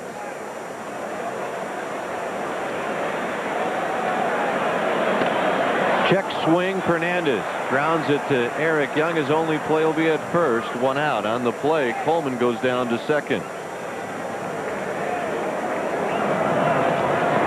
Continental Airlines official airline of the Colorado Rockies as you take a look at the check swing, proving one airline can make a difference in Colorado.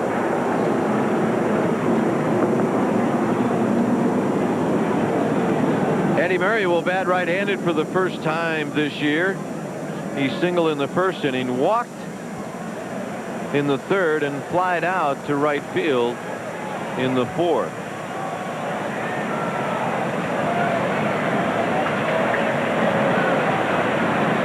Swing and a miss. A good changeup from Butch Henry.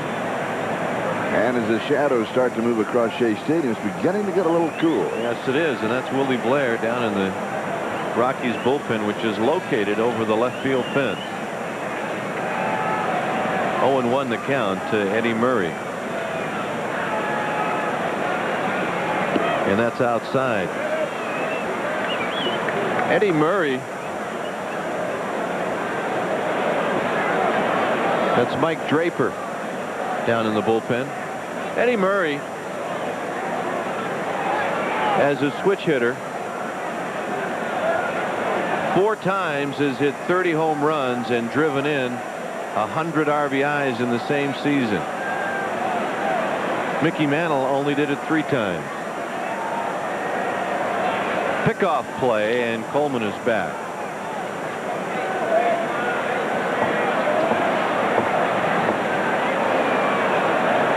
Ken Singleton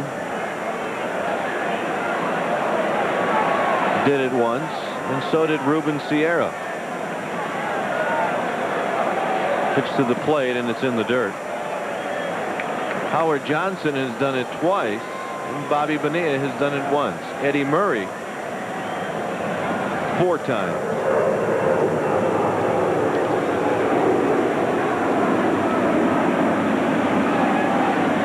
Murray also needs 1 grand slam to tie Willie McCovey for 2nd place on the all-time list. Coleman jockeying.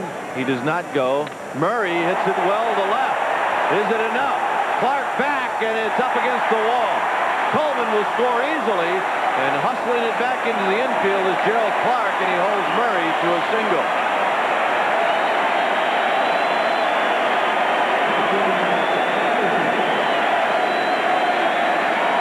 So a long RBI single for Eddie Murray. And his 2nd hit of the ball game. And at first you thought just for a moment it might carry out of here. But you see it comes up just short of the wall.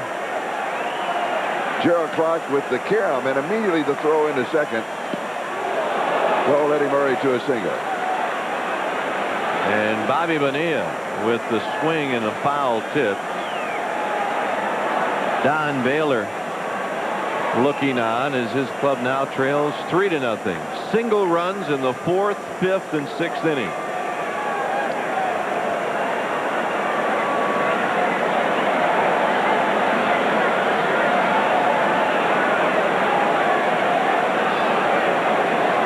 Bonilla homered in his last at bat. He is 1 for 3.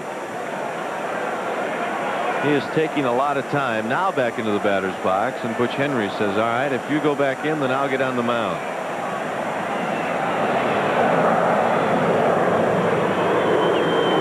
Murray with his lead and to the plate, and Bonilla on the changeup can't catch up to him. No balls and 2 strikes with 1 out here in the bottom of the 6th inning.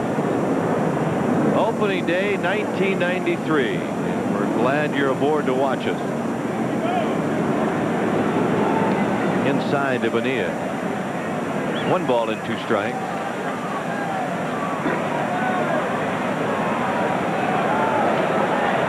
Bonilla in 1991 hit 302. In 1992 hit 249. That's outside. That's a point decline of 53 points And only one other player had a worse decline than that in 1992, and that was Bill Pacoda, his teammate. 53-point decline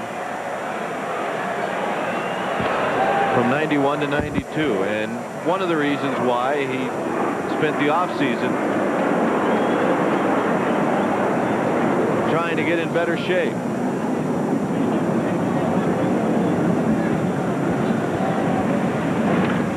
Strokes it to right field.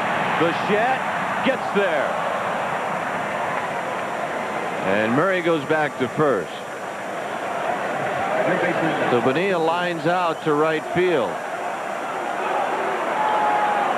Bichette's been rather active in the outfield today. He loses his cap, and he showed off his arm a couple of times. He has, and you know, we mentioned how Bichette was playing himself into shape defensively in right field during the spring, and it appears that he is all the way there defensively.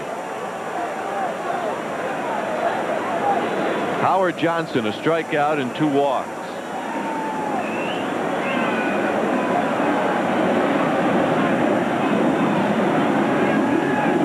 And Hojo takes a strike.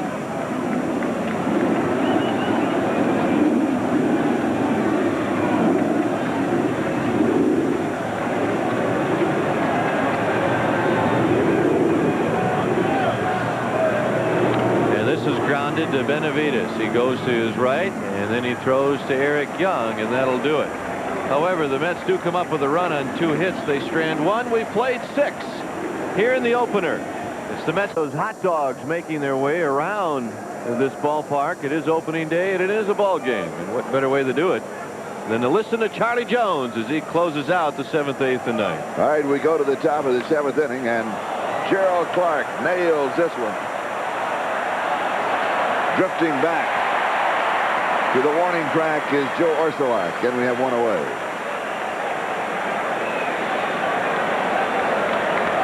So Gerald Clark now 0 for 3 in the ball game, and that'll bring up Charlie Hayes, who is 0 for 2. 11 in a row. Retired by Dwight Gooden. He started this string when he struck out the big cat Andres Galarraga in the top of the 3rd. And Hayes, fly ball left field. Coleman comes in, and very quickly we've got 2 away. And hey, Rockies fans, when in Denver, stay at the Hyatt downtown and save. Kids stay free in their parents' room or at 1/2 off in an adjoining room. So call for reservations today. And very quickly, the Rockies in the top of the 7th inning have 2 away, and that brings up the catcher Joe Girardi, and he is 0 for 2. So Dwight Gooden now working on an opening game 2-hit shutout, and retiring the last 12 men in a row.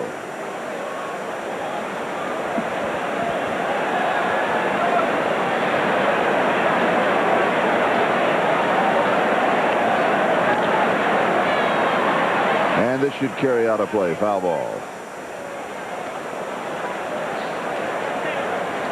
The interest in this game throughout the city, the back pages, full page on the newspapers all this morning, and a sellout crowd here on a Monday afternoon.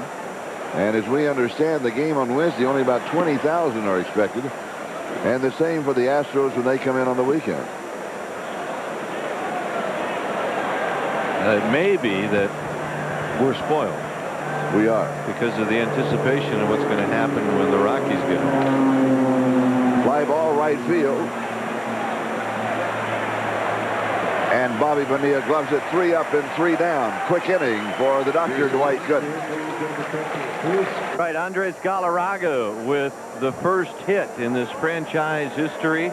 And David Need gives up a couple of runs, 5 hits, 2 runs, 6 hits. He walked 6.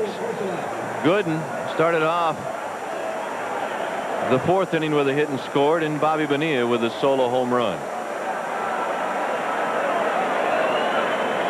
Bottom of the 7th, here's Joe Orsulak, the center fielder. Butch Henry on the mound in relief of David Need, who went those 5 innings and right now stands to lose the game, and Gooden stands to win it.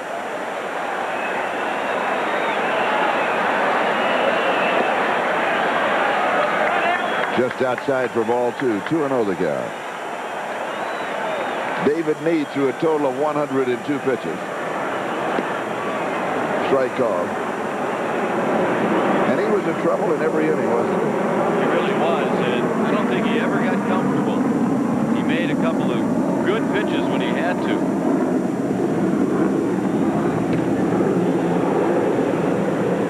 Gerald Clark, the left fielder, is there. 1 away. And with 1 down, that'll bring up the second baseman, Jeff Kent. Kent is 1 for 3 with a base hit. The new Rocky Mountain News has news to share now with 4 colorful big league sections every day, still in the easy-to-read format that you like best. Single in the bottom of the second. He was left stranded at second. Kent 1 for 3. Fly ball, right field. And Bichette makes the play in foul territory. And we have 2 away. Is everybody swinging now at the first pitch? Sure seems You get like that impression, don't you? Seems like everybody's starting to feel a little bit more comfortable. Yes. But the difference between Butch Henry and David Need is David Need just did not have his control and was not around the plate enough for the opposition to swing at the first pitch. And with 2 down, here's the catcher, Todd Hundley. Hundley is 0 for 2 in the ball game. Flied out, struck out, was intentionally walked in the bottom of the 5th. And it's a call strike.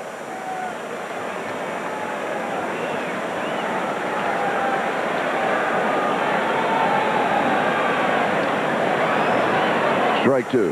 Hell, Butch Henry is a control artist, and he likes to work the corners. He does not have that blazing fastball, so he has to rely on his control, his finesse.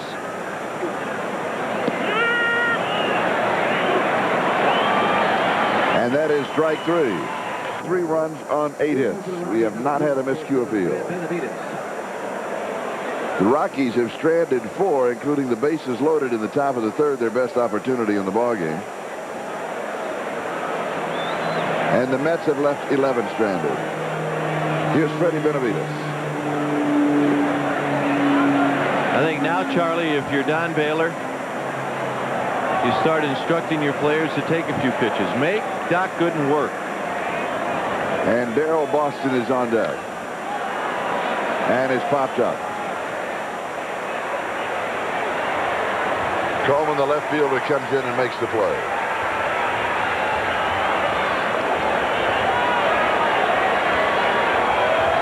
Rockies fans, Domino's in the Colorado Rockies are teamed up to offer you a Rockies pizza special for only $9.99. Every time you order a large one-item pizza, Domino's donates a portion of each sale to the Rockies Youth Foundation.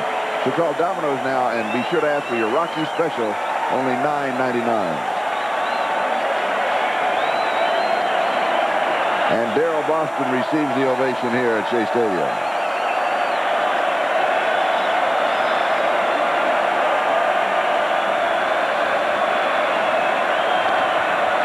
And he fouls it back.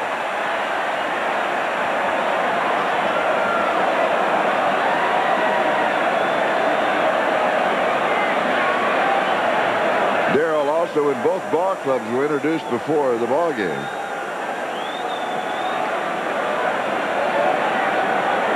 Received a tremendous ovation. Of course, former member of the New York Mets here. Last year he hit .249 with his ball club.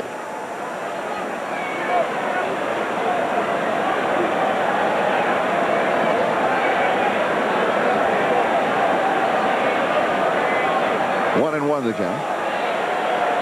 Now 1 ball, 2 strikes. Yeah, and Boston had a good spring.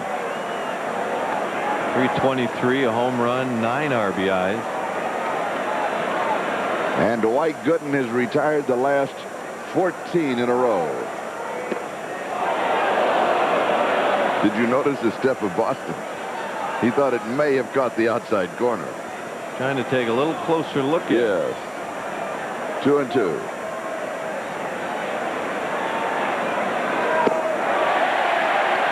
And he strikes him out. That's 15 in a row. for Gooden. That is his 4th strikeout. Well, facing his former teammate, good tailing, moving fastball from Dwight Gooden. And Darrell Boston, who's been sitting on the bench a little stiff, could not catch up to it. And the hitter is Eric Young. Little check swing, shallow, right field, and guess what? Bobby Bonilla does it again. He has been brilliant today. At the bottom of the 8th inning. And we're waiting for somebody to come out of the dugout to find out if it is going to be Gooden or if Jeff Torborg is going to lift Gooden for a pinch hitter. Gooden has thrown a total of 90 pitches. He has retired the last 16 in a row. And during the last 5 innings, he has thrown 5 pitches, 13 pitches, 12 pitches, 6 pitches, and 7 pitches. He's coming out. He's coming out. They'd like for him to go ahead and get the complete game. Now, he may have a pitch limit of something around, I suppose, 100. You know, he mentioned in the paper 115. I thought that was very high. Seemed like it would be high. Yeah. Especially your first outing after you're still a year and a half, 2 years coming off of rotor cuff surgery.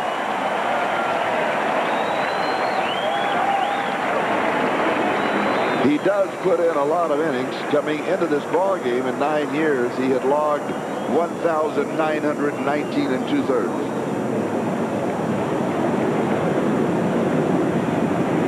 He has a base hit in the ball game and has scored a run. He's 1 for 3. And we have covered the transportation system of New York today. Here's the pitch. I mean, our first experience this year was trying to get into the ballpark. Yes, we circled it. 1 ball, 1 strike the count to Dwight Gooden. Wayne delivers on the changeup, and he fools him. 1 ball, 2 strikes. You know, Gary Wayne is going to have some success in this league. A number of reasons. Number 1, he's a left-hander. Number 2, he's a new left-hander to a new league, and that always helps. 2-2. A lot of players will be jumping from one league to the other, and it's always, in my opinion, the advantage to the pitcher over the hitter. And he strikes him out. So Gary Wayne has his first strikeout in the ballgame. And that is the 5th strikeout for the staff of the Colorado Rockies. Now, you can read scouting reports on pitchers. Yeah, they throw a fastball, a slider, a changeup, but until you stand in there a couple of times, it's about the only way that you can figure the guy out and his patterns. That's why the advantage is to the pitcher. And here is the left fielder, Vince Coleman.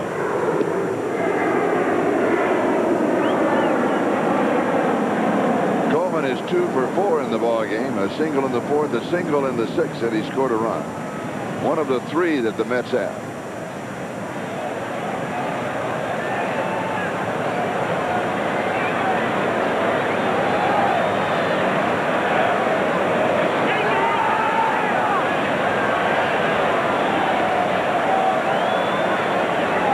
Check to see if Vince Coleman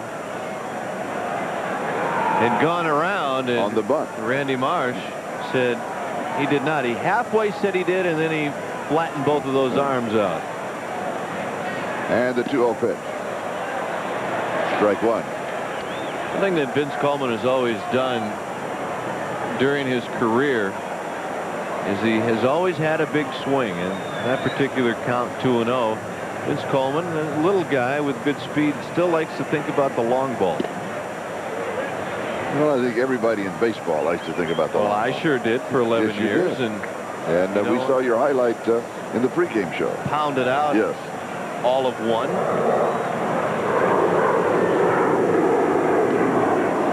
But more mileage out of 1, Charlie, than many out of more than 1. That's true. And it's hard just to hit 1. It's hard to just stop at 1. When you have a streak going like that. You hear guys hit the ball and they'll be screaming down the line, get out of here. It was hard for me to scream, stay in here.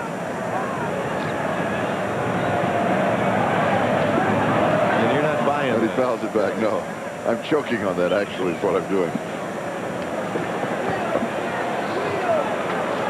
1 away, 3 balls, 2 strikes to count to Vince Coleman.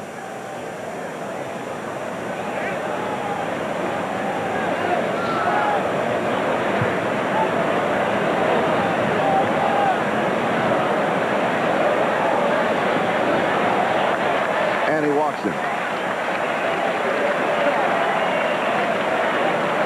So Gary Wayne loses Coleman. He's aboard at first on the walk. That is the first walk that Wayne has given up. And that will bring up Tony Fernandez.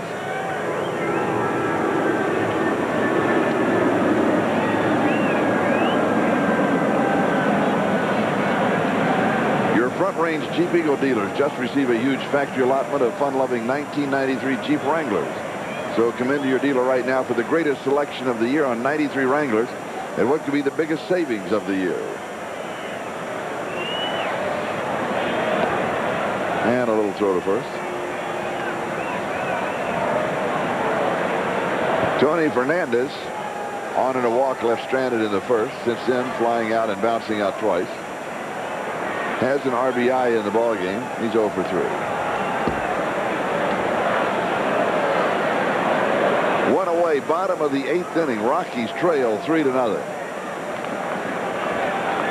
As history unfolds today at Shea Stadium in New York City. And Gary Wayne again a throw to first. Coleman is not wandering off that far. He is just not ready to come to the plate? It looks like he's trying to size up Gary Wayne.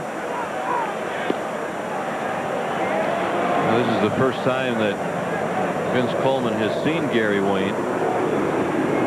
And for many base runners, left-handers are the hardest ones to try to figure out their moves. Now, the great base stealers like Joe Morgan used to say that they're the easiest because they're facing you. You can see everything they're doing. I always found it difficult. I was not a very good base stealer, although I had pretty good speed. Morgan, on the other hand, pick up things right away. Okay, this is what you watch for, and this is when you go. 1 ball, 1 strike to count at the plate. 1 away, Coleman, the runner at first.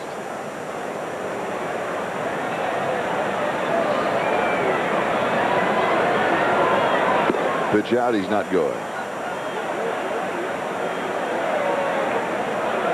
2-1. Well, if you're keeping track of pitch outs, the Rockies have pitched out 4 times. And have come up empty.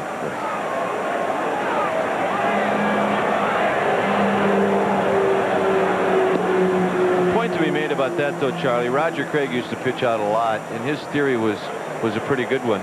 You don't always pitch out to try to guess to see if that runner is going or not. A lot of times you pitch out to put it in their mind that you're not afraid to pitch out. And that may be what the Rockies are doing. 3-1 pitch is fouled back.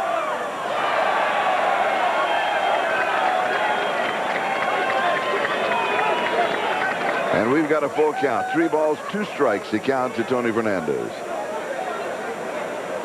1 away, Coleman the runner at first. We're in the bottom of the 8th inning. The Mets 3, the Rockies nothing.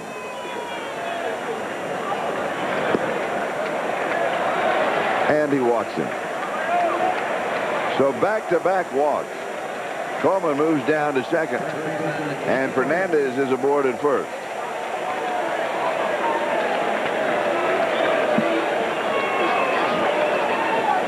And the hitter is Eddie Murray.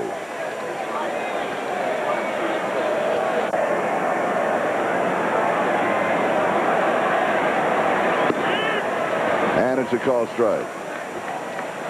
And Jeff Parrott is up in the bullpen for the Rockies. And that's just in case Gary Wayne continues to struggle here in the 8th inning.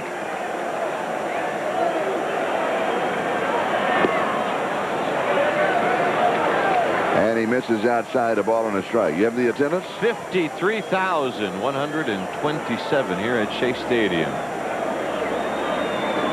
Opening day of the 1993 season and opening day in history for the Colorado Rockies.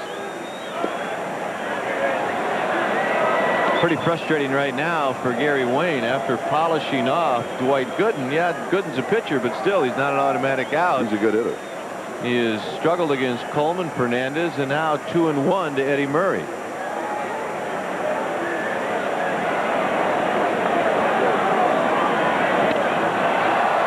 Fly ball left field, Gerald Clark. And that's the second out. Right fielder, The numbers that Dwayne just gave you, that is a new Shea Stadium opening day record. And so the records have already started to fall. We talk about this coming Friday at Mile High Stadium, more than 80,000 expected. And the homestand of 7 games, with a little break here and good weather there, could reach 500,000. And here's Bobby Bonilla. Start tearing up the record book. Ooh, yeah, rewrite it. Swing and a miss for strike one. Bonilla with a solo home run in the bottom of the 5th and a couple of stellar defensive plays. Yeah, he's played an outstanding right field. And he also parked one down the right field line as well. He's had a good day.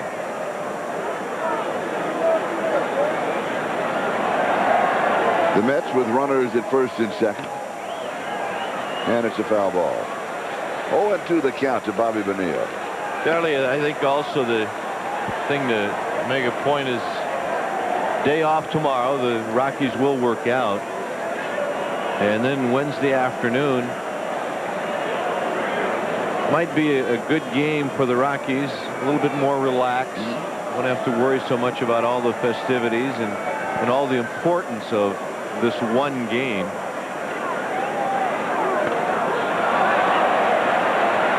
This will carry into the stands.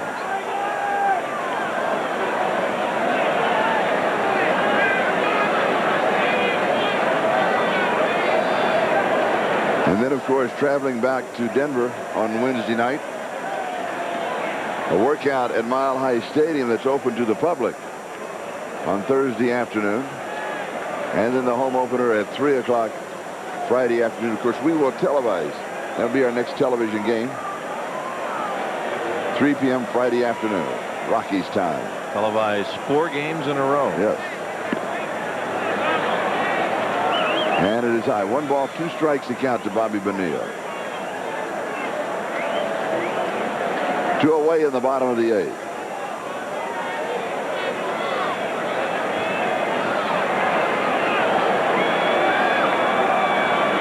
Both runners are going. And we have a double steal that is successful. Now, Joe Girardi played umpire instead of play catcher.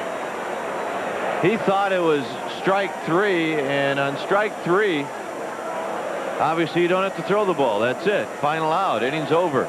Watch Joe. Oh, yeah.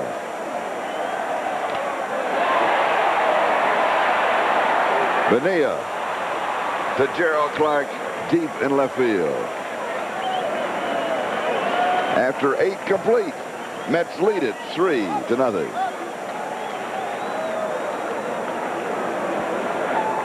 Last 16 Rocky batters that he has faced.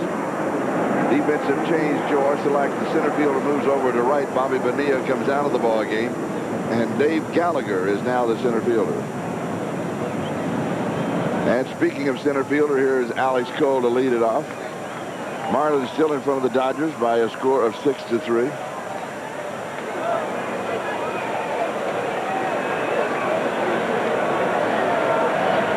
And a 1-0 count to Alex Cole. Alex is 0 for 2. He pops this one up shallow left field. Coleman comes in and makes the call and takes it. We have 1 away.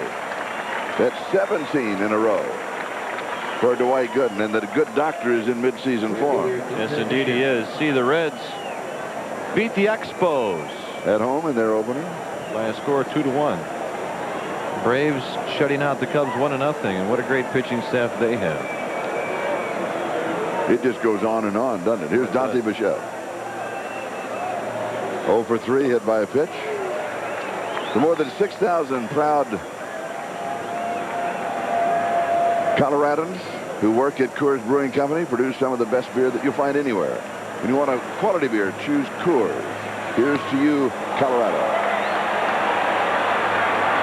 And Bichette with a base hit. So Dante Bichette is aboard with 1 out. We're in the top of the 9th inning.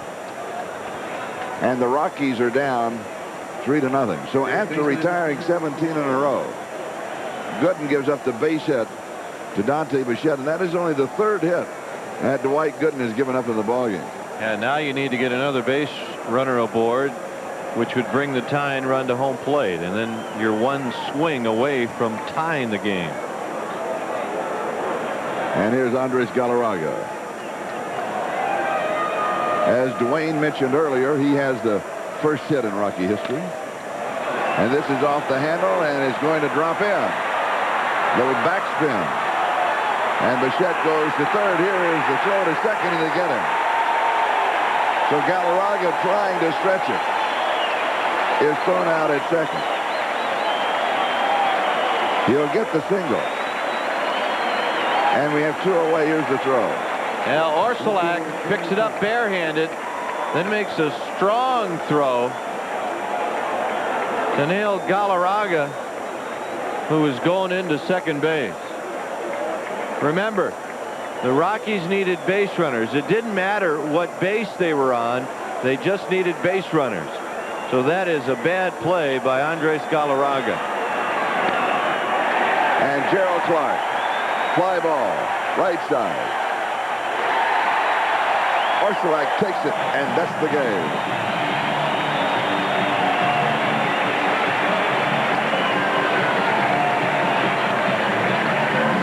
The New York Mets behind the 4-hit pitching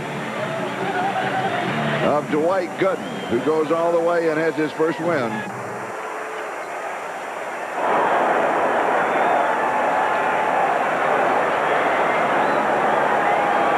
Lansing, the second baseman, he takes the cut and is fouled away. Charlie, it's important to point out that the last time Bryn Smith was on the mound, he got beat up pretty good at the Metrodome in Minneapolis. What he needs to do, and we mentioned it that day in Minnesota, he has to keep the ball down. Strike call. He throws a sinking fastball, a pound ball. And in his repertoire, it's so important that he throws strikes and keep the ball low. Bounding ball to Eric Young. He throws him out. We've got 1 away. And now the Rocky Mountain News presents the starting lineup. The first visitors, the Expos, Lansing, and then Alou, Grissom, Bolick, Vanderwall, Cordero, Laker, Cianfrocco, and the pitcher, Bottenfield. So with 1 down, top of the first inning, here's Moises Alou, the right fielder, hitting .357 already this year. Off to a good start.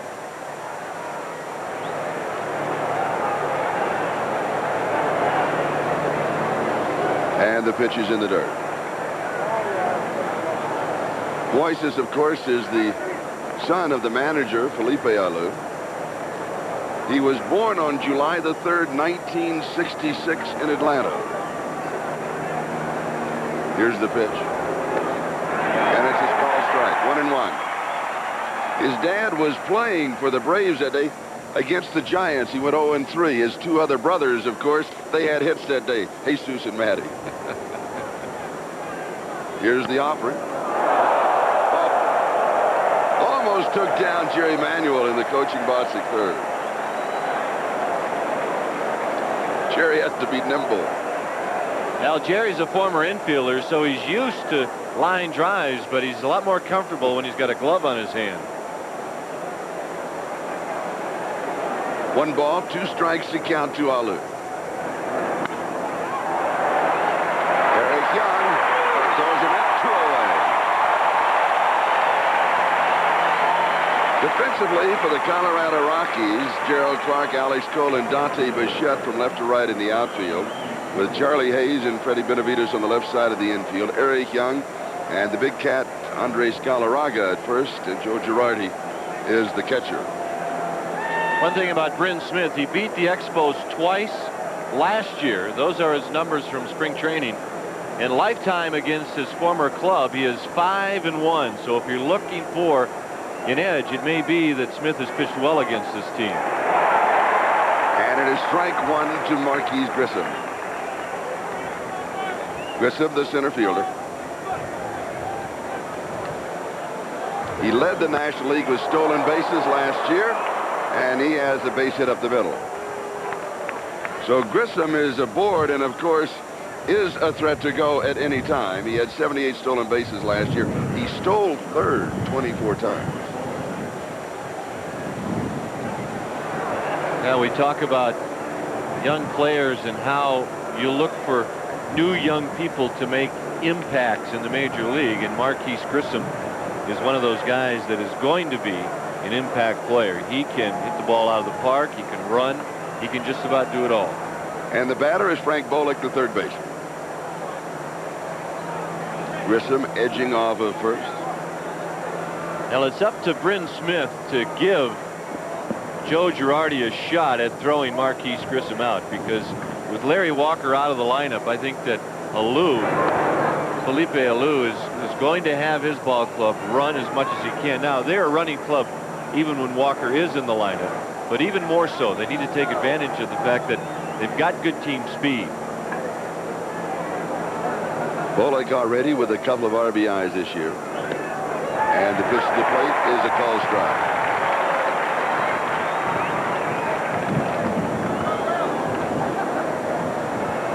Bolick, a switch hitter. He's a rookie. Spent 6 years in the minors. 26 years old. Had 27 home runs last year in AA and AAA ball. Throw to first. And Grissom is back. Well, you have that type of season in the minor leagues, and you should get a good look at making the club next year. And next year, of course, for Bolick is this year, and he did make the club, and he's hitting cleanup.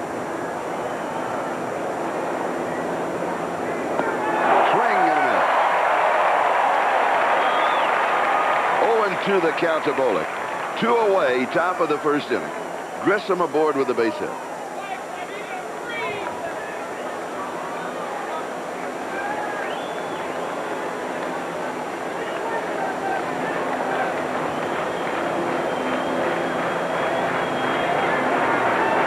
Here's the pitch out, and he was not going. An 0-2 pitch out. 1 ball, 2 strikes to count to Bolick.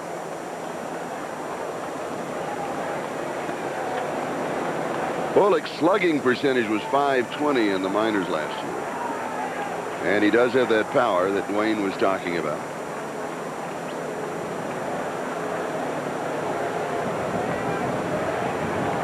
And one of Bryn Smith's best pitches is the pound ball, like a changeup. If you throw that on the inside part of the plate, a guy like Bolick's going to pull it in the hole. Base hit into right field, and Grissom will head for third. So back-to-back singles, Grissom and Bolick. And the Expos now with runners on the corners. And the hitter will be the left fielder, John Vanderwall, who has 4 hits and 7 at-bats this year. That's an early average of .571. So he starts the season with a hot streak.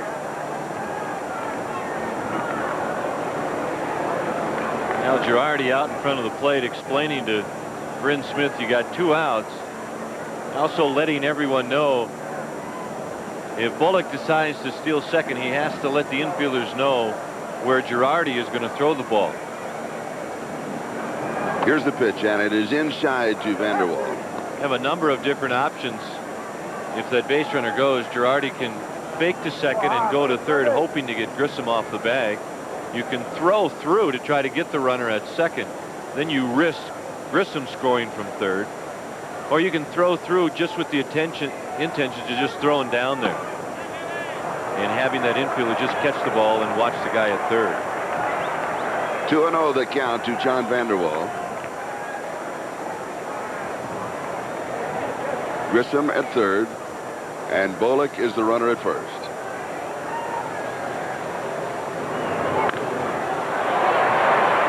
Eric Young, and first inning, and we have no score. We'll be back in just a moment.